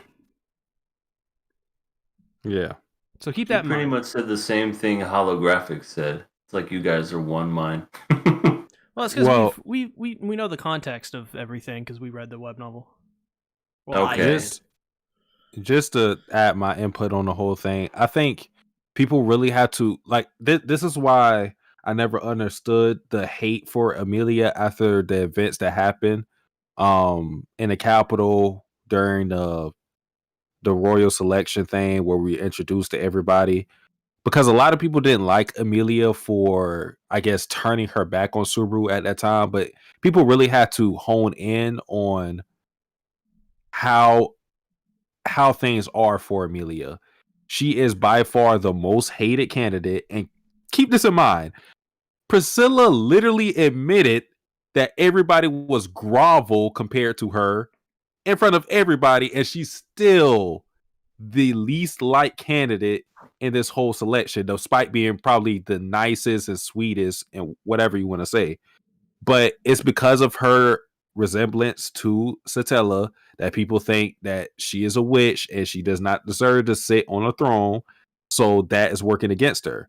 The reason why what Subaru did came off as even more disrespectful than what it seems on the surface is because she already has to work. She's already behind the 8 ball, right?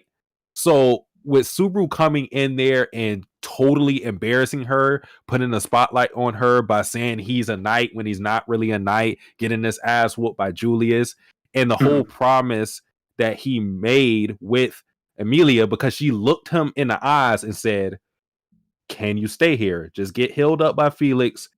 Can you stay here?" Subaru said yes. And the very next day, or maybe a couple of hours later, because I don't remember how the time went. It doesn't matter. He betrayed her trust quick as hell. And you also had to remember before then, Subaru was hanging out with Priscilla, which kind of made Amelia wary of his allegiance to her. Because it's like, why are you hanging out with one of the royal candidates? Like, why can't you explain your relationship with her? Because it's kind of weird to just think that you guys met up in the alley, even though that kind of is what happened, or it is what happened. It's just odd for her to think that Subaru is in her camp because she does not understand why Subaru would go so hard for her. Why he's, I don't want to say this word, but why he's sipping so hard for her. She doesn't understand it. So the trust issues mixed in with the abandonment issues that we got from Puck leaving her because she thought of him as a father. Like all of that has to come into the equation when you think about what happened in their shouting match before the kiss. So that's just how I look at it. You really had to look at Amelia's perspective in context because it's a lot behind what's just on the surface. No, that's actually a really good point. No, I do agree with that. I agree with everything that you said because she definitely does have trust issues when it comes to that sort of thing. I guess the thing that I was thinking of when that whole scene was going on is that all Subaru had to do with Rem was say yes, and that would have been the end of it. Apparently, there is a if story on that. If you want to read that, So I've heard, but what I Mhm. mean is like he worked so hard to like get with Amelia and just like Amelia, hey, let's do da. With Rem, it would have just been like he wouldn't even have to have said yes. He just would have nodded, and then that would have been that. But no, it's I guess it was sweet. You got to see him kissing her, and like that whole scene. He has her in his eyes, pretty much, like showing her that I'm here for you. I won't do that again. I'm sorry, even though he's probably gonna find a way to break it again. oh yeah, And then, he's got to fuck up. yeah, he's Subaru, so that's what he's gonna do. But then at the very, very end, you see Amelia's eyes, and you see Subaru in her eyes, and then all of a sudden, the trust is now reciprocated back to her, and now she's like, "Okay, I can trust you now." But again, he's gonna fuck it up somehow. So then we're gonna go back to this whole, "Oh no, why are you doing this, Subaru? I'm gonna turn into this crazy person now." For me, when I read this about a year ago in the web novel, a little bit over a year now, actually, this was the moment that Amelia's character really clicked with me because I didn't I liked Amelia before. I liked every kind of major scene she had with Subaru. I think those are kind of her best shining moments. But like to me, she kind of felt like she was just kind of ignored for a lot of it. Like she's just kind of in the back while Subaru and Rim are doing their thing. And this was in the web novel when this moment happened. I was like, I get it now. Like to me, her this argument, this shouting match they had, it was important for both of their characters, in my opinion, because up until this point, one of my complaints, especially in the web novel, was that Subaru, like the way he would always talk about Amelia would be this perfect, never can do anything wrong angel. He even says that literally many times throughout ReZero. And in this scene, he says, "You're not a perfect angel." And that to me is like Subaru realizes that this girl that he really likes isn't she's just not a perfect person. She has flaws, and there are things that he doesn't like about her, but that and really is what makes him love her even more.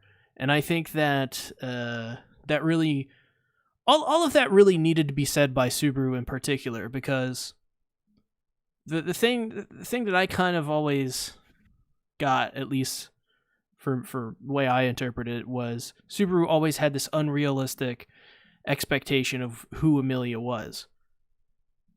And we're finally getting to see in season 2 that Amelia is a really flawed, heavily flawed being who has lots of issues, especially mentally, because we've already seen in this season that if she's abandoned by Subaru, she can just mentally break down and start freezing everything. So it's really I don't know.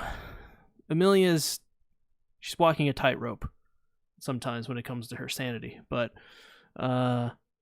yeah, as for like Amelia though, like yeah, this is the moment where I was like, finally. And from here on out, Amelia becomes the co-main character, like she was always meant to be. And what I really love about this is you can see there are parallels between Subaru and Amelia.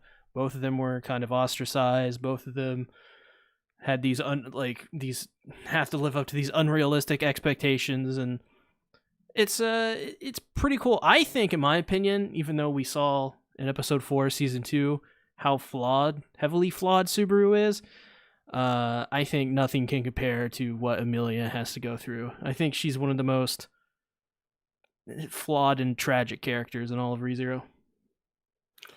Yeah, I didn't even talk about this, but this is more of what happens in the light novel that I read over in the same art. So this isn't spoiler material because I still have not even read art 3. But another thing that puts pressure on Amelia is just the prospect of becoming the new queen, because with that comes the challenge of talking to the dragon and forming a contract with him so that the whole kingdom can get protected from the dragon. So if she even if she becomes the queen, if she messes up on that front, she still would face pressure from everybody else because from what everybody's been saying, the dragon is one of the most revered creatures in this kingdom. So like that also sits in the back of her mind. And the reason why she's doing this in the first place is because Roswell promised her that if she did this, that he would free everybody that was frozen that we seen in Frozen Bond. So like there's a tremendous amount of pressure on Amelia that I don't think is ever honed in on until these last 2 episodes. I think it was kind of brought back in our attention because it's been happening in the background, but it hasn't been in the forefront. The Ninja Killer said, I bet Satsuki wants Priscilla to NTR Subaru. That is not true. Stay away from Priscilla. Stay away. This is true. I bet Satsuki wishes he could have this same scene he had the Subaru had with Amelia, but with Elsa. Yeah. Why wouldn't I? Where you get to tell Elsa why she's good enough. Yeah. So Elsa gets down on her luck. All I do is kill people, Satsuki. I still love you. How could you say that? You betrayed my trust by not dying after I stabbed you.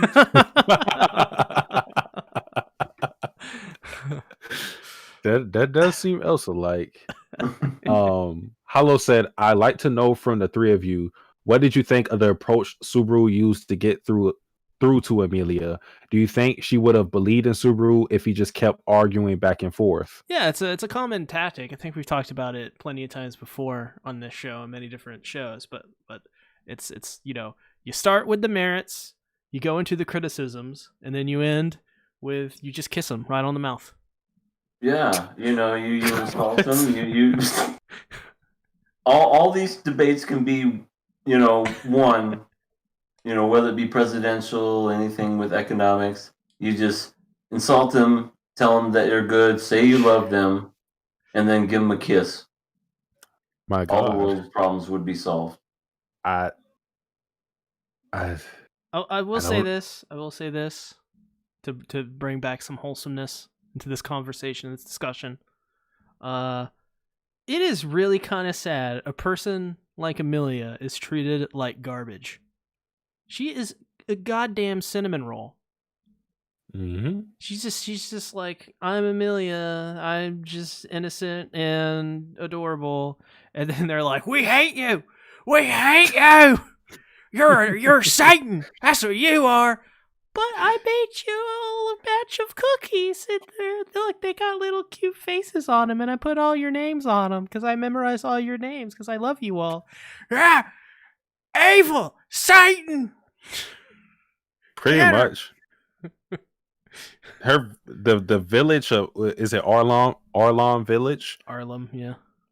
Yeah, they still don't like her, and that's in her neck of the woods. And if you think about what Roswell said to Subaru, he's kind of doing this so that she can get their approval, because her freeing the sanctuary from the barrier and whatnot would make them trust her a lot more. And it's kind of crazy that she has to earn all of that, because if it was any other candidate, I feel she wouldn't have to earn it to this degree, because she is the amount of negativity that surrounds her name is tremendous. Like she has to work up a crazy amount of accolades and trust in amount of people to just be where everybody else is in terms of the candidacy. So yeah, Amelia has a lot cut out for her. We are passing this show. Jesus Christ. AOT. Yes. God, we're almost 2 hours in. So yeah, we're going overtime. Welcome to the Space Jam.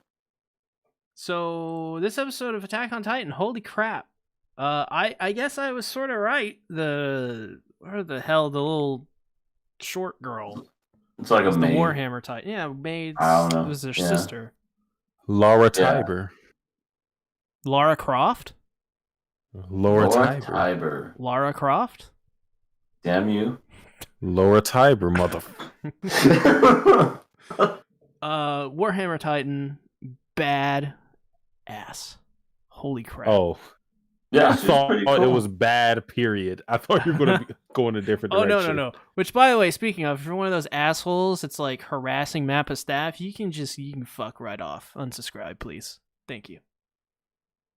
Well, here come the thumb downs. Oh God! I don't know. That when we was talking about X-Arm and the community that I didn't really like, it was that specific amount or group of people that were literally on Twitter adding the animators who didn't even have shit to do with the episode. I think one of them replied like, I didn't work on episode 6. And they were just harassing random animators because they didn't like the CGI. It's a totally different studio. The CGI. I'm eating broccoli. What the hell do you want from me? It's like, it's the studio that does it is the studio that did the CG for Kakegurui and Dorohedoro. It's not Mappa. You can't please people. And the CGI looked good. I don't get it. I thought it looked really good. I had no problems with it. I have, like, you couldn't even tell last episode it was CGI, and this episode, same thing. Like, some of it was just so good. Animation is really good for it. The models are fantastic. The Warhammer Titan, come on. Looks great. The Warhammer Titan has got, like, I don't know, like a mask over her eyes, and she's like, her body isn't even in her body. It's like in like an extension cord. Yeah, she like, underneath the ground. She no, it's like well, I mean, okay. So there's a lot of Evangelion throwbacks in this episode. When that's one of them is she burrows herself into the ground. In Evangelion, they have like these literal like fucking power cords. If they get disconnected, the mechs literally turn off. So that's kind of like crazy. It's kind of like the same thing. But as well, when she impales Eren with that big spire, that is straight out of Evangelion. That happens in Evangelion. And then there's that scene right after he eats Willy. And it was the thumbnail of last week's King of Anime podcast. He eats Willy. God damn it. Why is that funny? Because I'm a child. What the? There's a lot of very Evangelion-esque things in this episode. And I think it's really cool. Well, I can't speak too much to that because it's been such a long time since I watched that series. But man, just from a Margarita's perspective, this was fun to experience or like re-experience everything again and seeing everybody's reaction to it. A lot of like Mikasa, Levi, Eren was trending on Twitter. It made me just remember how magical this arc of Attack on Titan was, or I guess is now.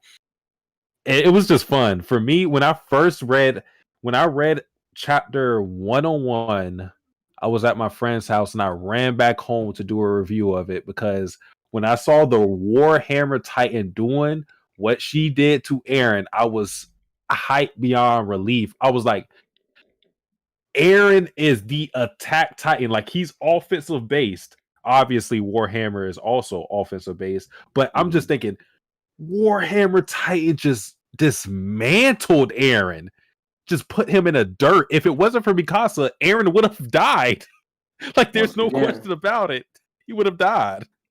God, dude, when there's that scene with Peak and Porco, they get rescued, and you just hear the sound effects of the 3D movement gear.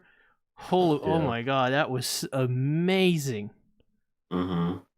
And then one of my favorite scenes in the whole damn show was towards the very end when, forgive me, I forget their names, Peck and Peak and Peck. Peak and Porco. Porco, excuse me. Just how absolutely terrified he was of humans, and how he basically was saying, I'm a Titan. Why aren't you afraid of me? And I'm like, you don't know how many Titans these guys killed. You know, if you think that they're afraid of a little Iron Jaw or whatever he is supposed to be, a Hollow Titan, I don't, you don't know what these guys are and gals. But it's just, and Mikasa is legit a badass. Hair's a little questionable, I will admit, but to me, she's still a badass and a half. And like Levi coming in with the slice of the jaw, it's just, dude, I'm like, Levi. God, Levi's so cool. Levi is awesome. I can see why he has all the female fans. You know what always makes me happy about when Levi makes his appearance like that? It's the fact that when he does it, not only are we hyped for it because we know who Levi is, his enemies who have never met him, who have never saw his face, immediately understand this is Levi Ackerman. They have no prior experience. They've only heard tales. One interaction with them lets them know, fuck, this is Levi. This is the one who beat the Beast Titan. This is the one they warned me about. This is Levi. Like, just imagine that, because Mikasa did her own thing, and Mikasa is impressive in her own right. But when Levi does something, immediately everyone stops what they're doing. They're like, fuck, he's here. Yeah, he has a commanding presence about him. He's a captain that you would absolutely go into battle with and easily just give your life for him. You know, he encourages everyone around him. He's that awesome. And like you said, single-handedly take down the Beast Titan. He's a legend. He's a straight up legend. Yeah. And that feat was very impressive. They called the Beast Titan the War Chief. Like, he's the guy that they look up to. He is, I think, the oldest of the Titan shifters that I think he's the oldest for sure. So like, he's the one that he's like the senpai. He's the one everybody looks up to, and then Levi just crushed him. Senpai Zeke. Oh man, Sugoi Zeke. What made me Sugoi Dekai. Beast Titan with a Sugoi Dekai shirt on. Yeah, well, he needs some new wardrobe. You can't wear the same fucking military suit all the time. This is true. You gotta watch that shit. After this episode ended, I was like, how the hell is Reiner going to react to all this? There's no way he's not going to be super fucking pissed. Well, Reiner? Yeah. No. He was there when Eren transformed. He saved Falco. But it's too dead now. I was gonna say, but how could you completely? He had to have gotten crushed. Like, you see how big Eren is. Well, when he transforms, He is a big boy. That's why I was like, what are you guys he talking probably about? got Their trampled. Titans. Why are you surprised by their size? I don't. But what I'm saying is, when you saw him transform and you saw where Reiner was, he was literally like, I don't think he was even 6 feet apart. You know how we're supposed to be nowadays. I think he was so close, and then when he transformed, I'd imagine that he got evaporated with everyone else. I don't know. I don't think he died. If he didn't die and those people that were on the outside died, I call shenanigans. Oh, he's God. he's a Titan. Like, what do you mean? They get like cut and then they like have to like think about. There's a huge difference between I scraped my finger and completely getting turned into dust. Aaron's not the colossal Titan. No, but he's still giant. I'm gonna cry. This is true. Anyway, I think he's dead. And what's Ryder gonna say? Nothing, because he's pushing up daisies. Listen, all I'm gonna say is in the preview, they talked. It showed him. Okay, they never talked. mind. They talked about Reiner, so they didn't show him. All right, never mind. Damn it. See, I don't watch the preview because I feel like it spoils it too much for me. I'll watch the preview because if I don't, people are gonna yell at me. People yell at me anyways. Gaming Ben said the Warhammer Titan is OP. They just make weapons like if you have someone guard in the main body, you are practically invincible. Alejandro said Levi keeping it OG. Oh yeah. Ballbreaker said I think next episode Arm is gonna go colossal.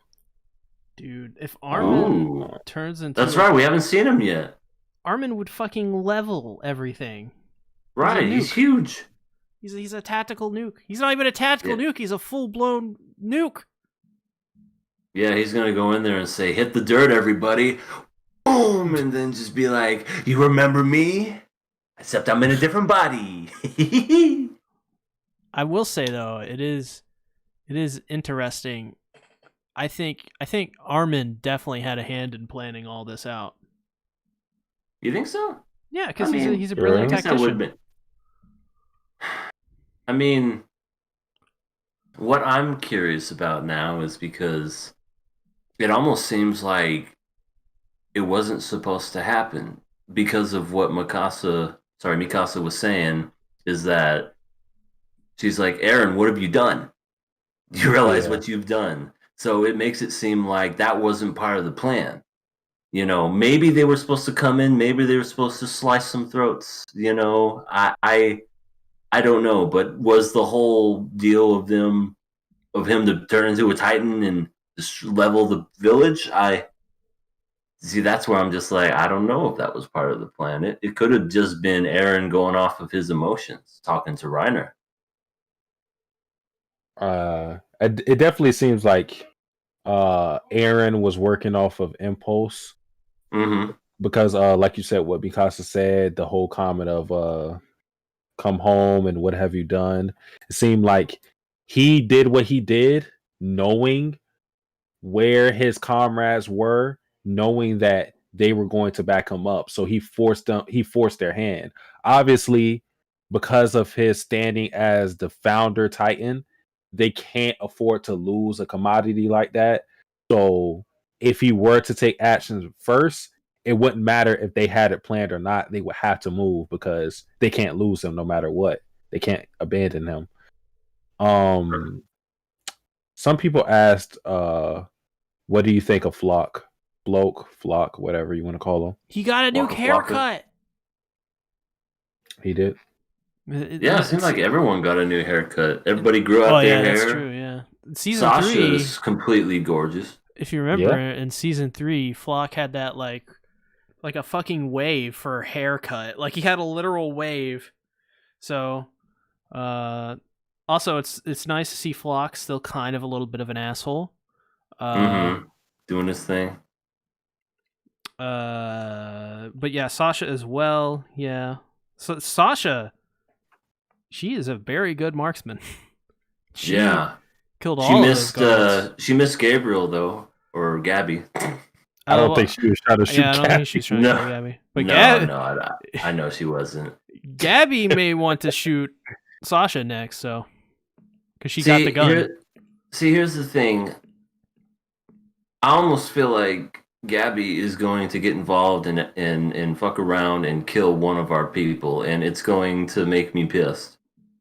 What I theorize is that she's going to like she's going to be off in the distance. She's going to like shoot Eren or Mikasa or something like that, and then they're going to have to like, because one of their people are hurt, so now they got to like think of a better plan. So I think that's what's going to happen. I don't think anybody's going to die. I sure hope not, but something tells me, I don't know, they're focusing a lot on Gabby going in, guns a-blazing. I'm just like... With a bolt action. Yeah, you never know. I mean, she's like 10. She could fuck around and kill someone with that. She goes in akimbo bolt action rifles. It's remember the rundown when The Rock taped 3 shotguns together? It's just that, but Gabby. Right. I don't know. I know some epic shit's gonna be happening the next episode, but I don't know. I feel like there's gonna be some death. I feel like there's gonna be, I mean, there's already death, but what I mean is I feel like there's gonna be some characters that we like that are going to die, or at least get hurt or something. And I don't know if my heart can take it, man. I mean, I know this show's kind of unique in the fact that it makes us feel like the side that we're rooting for might not be the side who's the best, and then vice versa, and then the bad guys are actually the good guys. But I don't know. I mean, we grew up. I say we grew up. We've been watching since 2013. These guys, and gals that we've seen since season 1. And if any of them die, it would be heartbreaking. Gabby and all these other people, we just got introduced to them. Who cares if they die? As morbid as that sounds. But I don't know, if we would have seen them around the same time, maybe it would have felt a little differently. And yeah, I don't know what's going to happen. But a lot of Titan crazy stuff, and the fact that Titans are afraid of people that aren't afraid of Titans, I love it. I love that as a ending shot. The whole thing about the characters possibly dying and whatnot, with Gabby having the rifle now and her running around, and now she feels like she needs revenge because of Udo and Zophia's death. It's kind of like Chekhov's gun. It's like, why would you have Gabby pick up that gun unless it was going to be used in some fashion? So whether someone dies or not, that's up in the air. But I think for sure someone's going to at least get shot, or she's going to sabotage somebody or something. Something's going to happen with that gun, because it's just an odd thing for her to pick it up and for her to do nothing. Mm-hmm. With this whole war going on, I guess you could say. Somebody said, I felt bad for Zofia and Udo. In the manga, I didn't give a fuck about them, but in the anime, it hurt. I think the reason why is because even though both of their deaths were unceremonious, it just happened. Like with Zofia, like there was no real focus on it. It was just, it happened. Gabby tried to pull her out. It didn't work. They moved on. I think Udo's death was a lot more focused on, but I think the reason why it was at least sadder in the anime was because of Gabby's reaction. Like her like screeching when she's seeing the horrific event in front of her.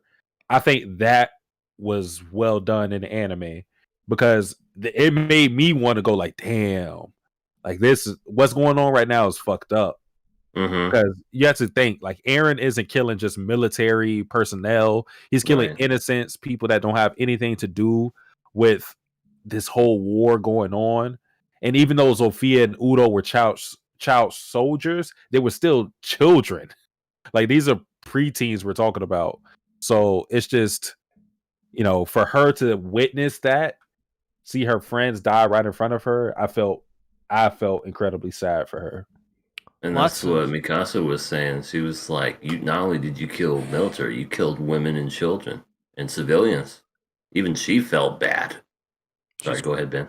Yeah, she was crying. But a lot of parallels between these last 2 episodes and the first episode of Attack on Titan. It's crazy. Lots of parallels. it's kind of like it's like one of those things where it's like revenge is just like a cycle. It just never ends. It's a never-ending cycle. But what I think Gabby's going to do with the gun is she's going to get the gun, she's going to confront Hodge, and then she's going to be like, Mama. Because, they look similar. Mama? Yeah, they look similar. Mama? You think they look similar? Yeah, totally. And then they're going to hug, and they're going to have a happy family. Oh, no. This is not... What the hell have you been reading, see? What have I been reading? Or smoking. Smoking? What are you talking about? These two are obviously related. Come on. Have you been reading like fairy tale or something? Like everybody's not just going to be like friends. I don't think she wants to be friends with people from Paradise Island right now. This is not the brosive romance that you had with what's his face from Promised Neverland. Listen, they should change the name of the show to Nakama on Titan. That's all I'm saying. Hiro Mashima. Listen, y'all, everybody here makes fun of Hiro Mashima, but I wouldn't be surprised if this Issei Hajimiya or whatever the hell his name is, I forget, is actually just Hiro Mashima, just under a different pen name. I've actually seen pictures of both. They don't look similar at all, but good theory. I haven't looked at any pictures. I just remember, and I know they don't look good at all similar. Listen, that's all I'm saying. That's all I'm saying. If that happens, I'm going to drop this damn show. I swear to God. Ballbreaker said Aaron x Gabby. Ballbreaker. No. What are you doing? No, we can't have that. And I was gonna say, freaking Aaron is like 20 now. Oh, that's fucked up. Even then, it's not the age that makes it like completely deplorable. It's like Aaron just killed Sophia and is indirectly the cause of Udo's death. I don't think Gabby would have some romance after, him killing her two friends. Oh my God! I mean, according to SeaTactics, it would happen. No. Not me. No. It's a headbutt. We have to remember this. It's headbutts that get you the girl, not killing their friends. Oh yeah. I already tried that. It I'm doesn't surprised work. Subaru didn't headbutt Emilia. Didn't Gabby headbutt somebody already? And didn't Colt. Didn't Aaron also headbutt somebody? She yeah. Aaron headbutted Mikasa and Gabby headbutted Falco. Oh, well, as we hold up. Gabby and Falco are a thing, and Mikasa and Aaron are a thing. It works. It works. I've already said this, and Subaru headbutted Rim, even though that didn't work out, but it happened. Well, they still love each other. Rim and they Subaru. got a mild concussion. And Rim, that's how Rim forgot all of her memories. It's because of the concussion, post-concussion syndrome. It wasn't the snow memories. It was just no memories. Subaru does have a big ass head. To be fair, it's true. Very strong. His forehead so big it could be a 5 head. Same with Aaron and Gabby. Which, by the way, speaking of Aaron and Gabby, there's a lot of similarities between those two as well. Oh my God, they're not related. That's not what I mean. I mean in writing. Okay, I'm sorry. I thought we were talking about families bonding again. Well, I mean, if Gabby and Aaron want to become like a weird family, whatever. But I don't want that to happen.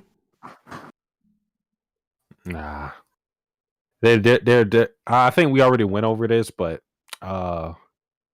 just to briefly cover it, there's a lot of Gabby haters now surfacing, which is weird to me. I'm like, why are they surfacing now? Like, this isn't the right time. You guys are a little too early. Oh, so there's a reason 2 hater in the future? Is that what you're saying? Well, the reason has already appeared, and I don't understand it. Well, you already said that you find Gabby annoying. I never found Gabby annoying. Wait, what? So, the reason people hate Gabby already happened? Well, yeah, some people just find her annoying. I mean, So yeah, I don't hate her. What? I mean, hate's a strong She word. got Like, mad because her friends got killed? That's why we hate yeah, her?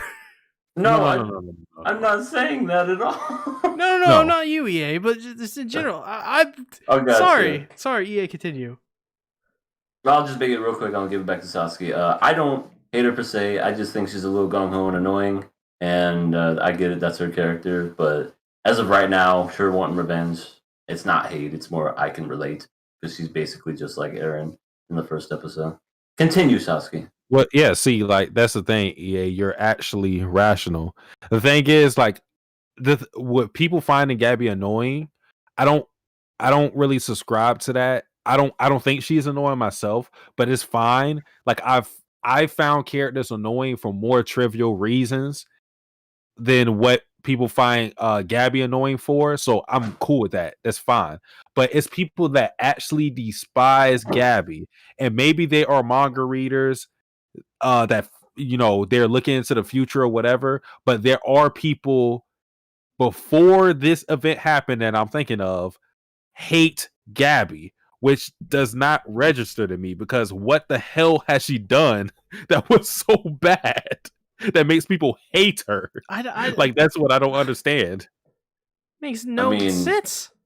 Yeah, if you were to say if people were to go and say that they hate Gabby for her doing what she's doing, then they should say that they hate Eren for doing what he did in episode 1. Exactly. Which And I think people did. I didn't hate him. well, I remember back in the day, lots of people hated Eren because he's annoying. I mean, see, and it goes full circle. I kind of thought he was annoying because he's one-dimensional, but he's became much more than that since then. Yeah, he became a hobo. One-legged hobo. I mean, he doesn't have a home. Yeah, all he did was stay at that hospital. Did he stay at that hospital that whole time? Maybe he was probably sleeping on the bench. He didn't go anywhere. He was just on that bench the whole time. Eren was just trying to get away from Mikasa. Mikasa was just pestering him all the time, nagging him. Leave me alone. Every time I talked to a woman, she would stare death daggers into my neck, and I'm just like, honey, please stop looking at me. And she's all you like, ever say is Eden. Eden, who are you talking to, Eden? Eden. Stop saying my name! But Eden. Those are one of those good problems. I don't think a lot of people in the anime community would try to get away from Mikasa if they were given the same opportunity. But yeah, Eren is very focused on his goals, so that's one thing. I would stay. I would I'd be like, what's your secret to six-pack abs? I want to do your workout routine. A lot of pull-ups, it seems, or not pull-ups, but sit-ups. A lot of freaking Titan killing too, apparently. Mm-hmm. Well, that's good for the core. Good for the core. That Titan killing. It would really suck if she had like a hernia, just randomly. Oh no. Oh no. She'd go down quick. What did you guys think of Magath in this episode, the commander?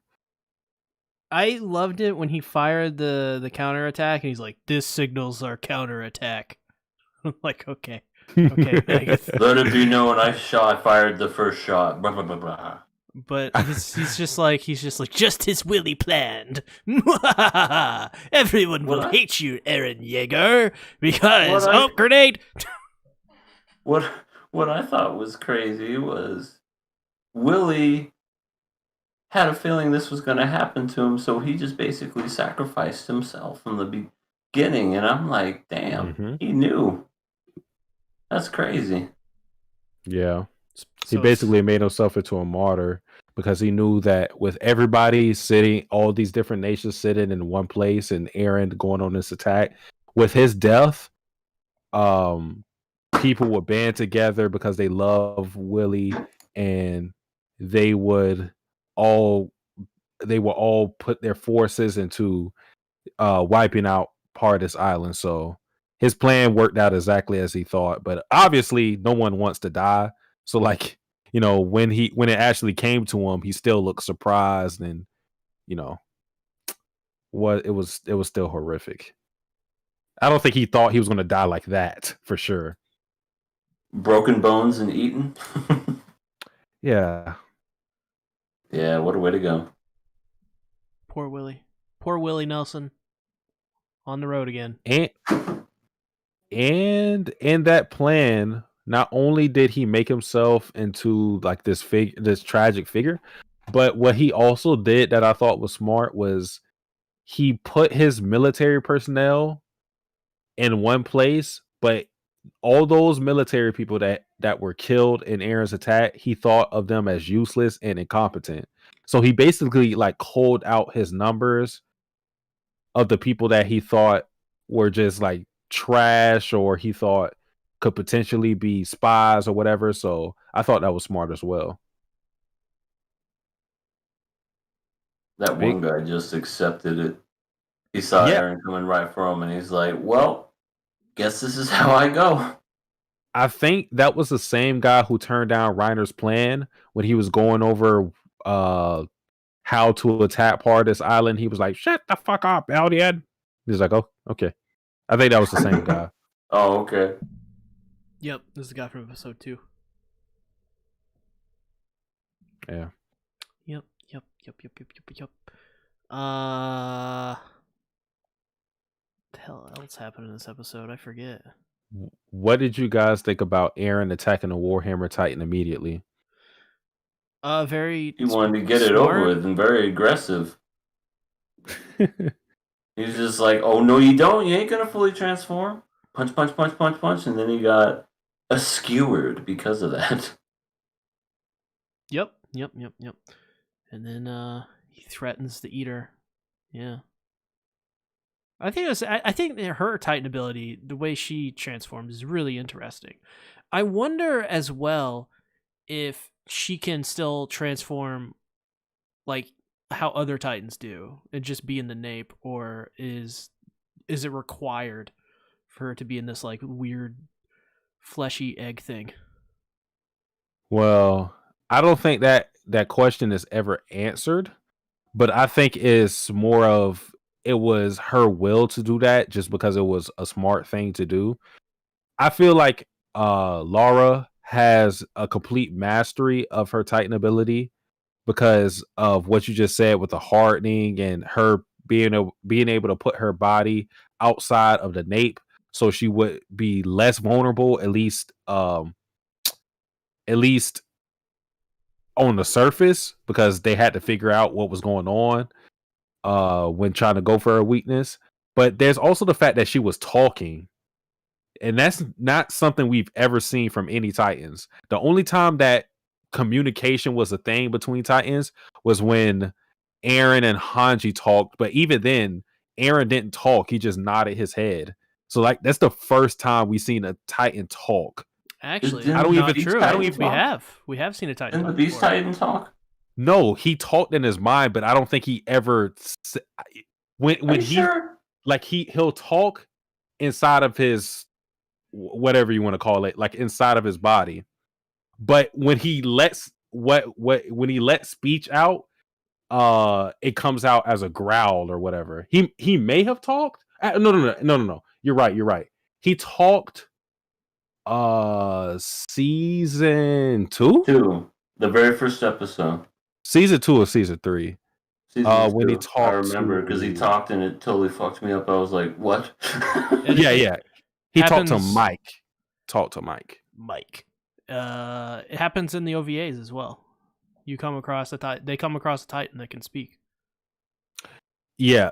I forgot the name of that OVA, but I think that was just an anomaly.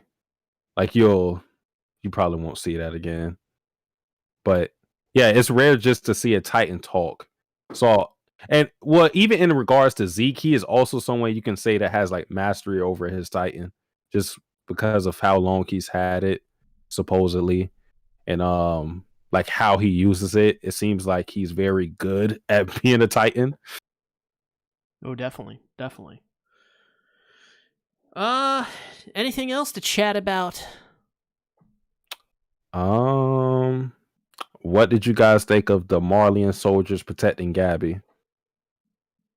Well, They're like, "Go home, little girl. There's a war out here." well, I think that I don't know. I guess I never really gave it that much thought, to be honest.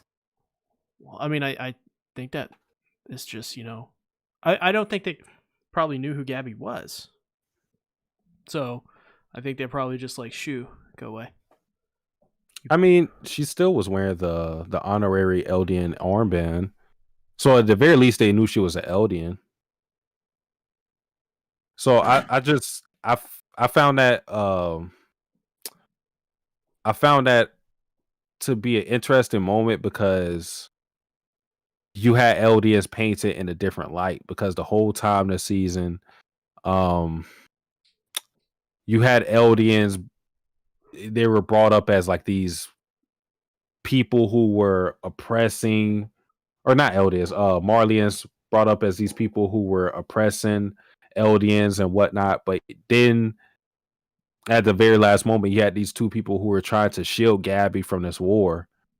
So I thought that was just interesting that you saw them in a different way. Yeah, I don't know. I guess that makes sense. Oh, Warhammer girl, kind of looks like Mother Isabella. Yeah, somebody brought that up. Someone said she just had to get a different job because things didn't work out at the farm. Yeah, things didn't work out. I'm going to be the Warhammer Tartan. Instead of eating kids, instead of shipping out kids to be eaten, I'm going to help take over the world as a Titan. I mean, that's a good progression. Yeah. It's pretty much a promotion, don't you think? Yeah. Yeah, except that she almost got eaten. Well, she's good, I think. What do you mean by good? I mean, Porco came and saved her, but he might get Porco. Yeah, there's that. Yeah, this whole thing with that. Yeah. So I mean, if Porco's there, where's Peak? Somewhere with her guns, shooting things. She's looking for the bearded man so that she could be like, "You're kind of cute." Okay. Not you almost put my life in jeopardy. You're kind of cute. Well, I mean, she'll probably like skin him alive and everything, but at the same time, she'd be like, listen, you're kind of cute when you scream. Listen, all's fair in love and war. All right, this is true. This is war and love, and love because families are getting reunited. Yeah, so Peak just saying maybe she wants a couple children before she bites the dust. Yep, she sees the bearded man and goes, "Well, how are you?" I mean, Zeke also has a beard, so. Well, yeah, but Zeke's an asshole. Betray them? I bet Zeke doesn't take showers often because he's an asshole. Now, tall bearded guy. He smells delicious. He smells like roses. He smells like everything Peak wants to smell. All right. You like sniffing dudes, that's for sure. Like Remu. The only one allowed to sniff Subaru-kun is me.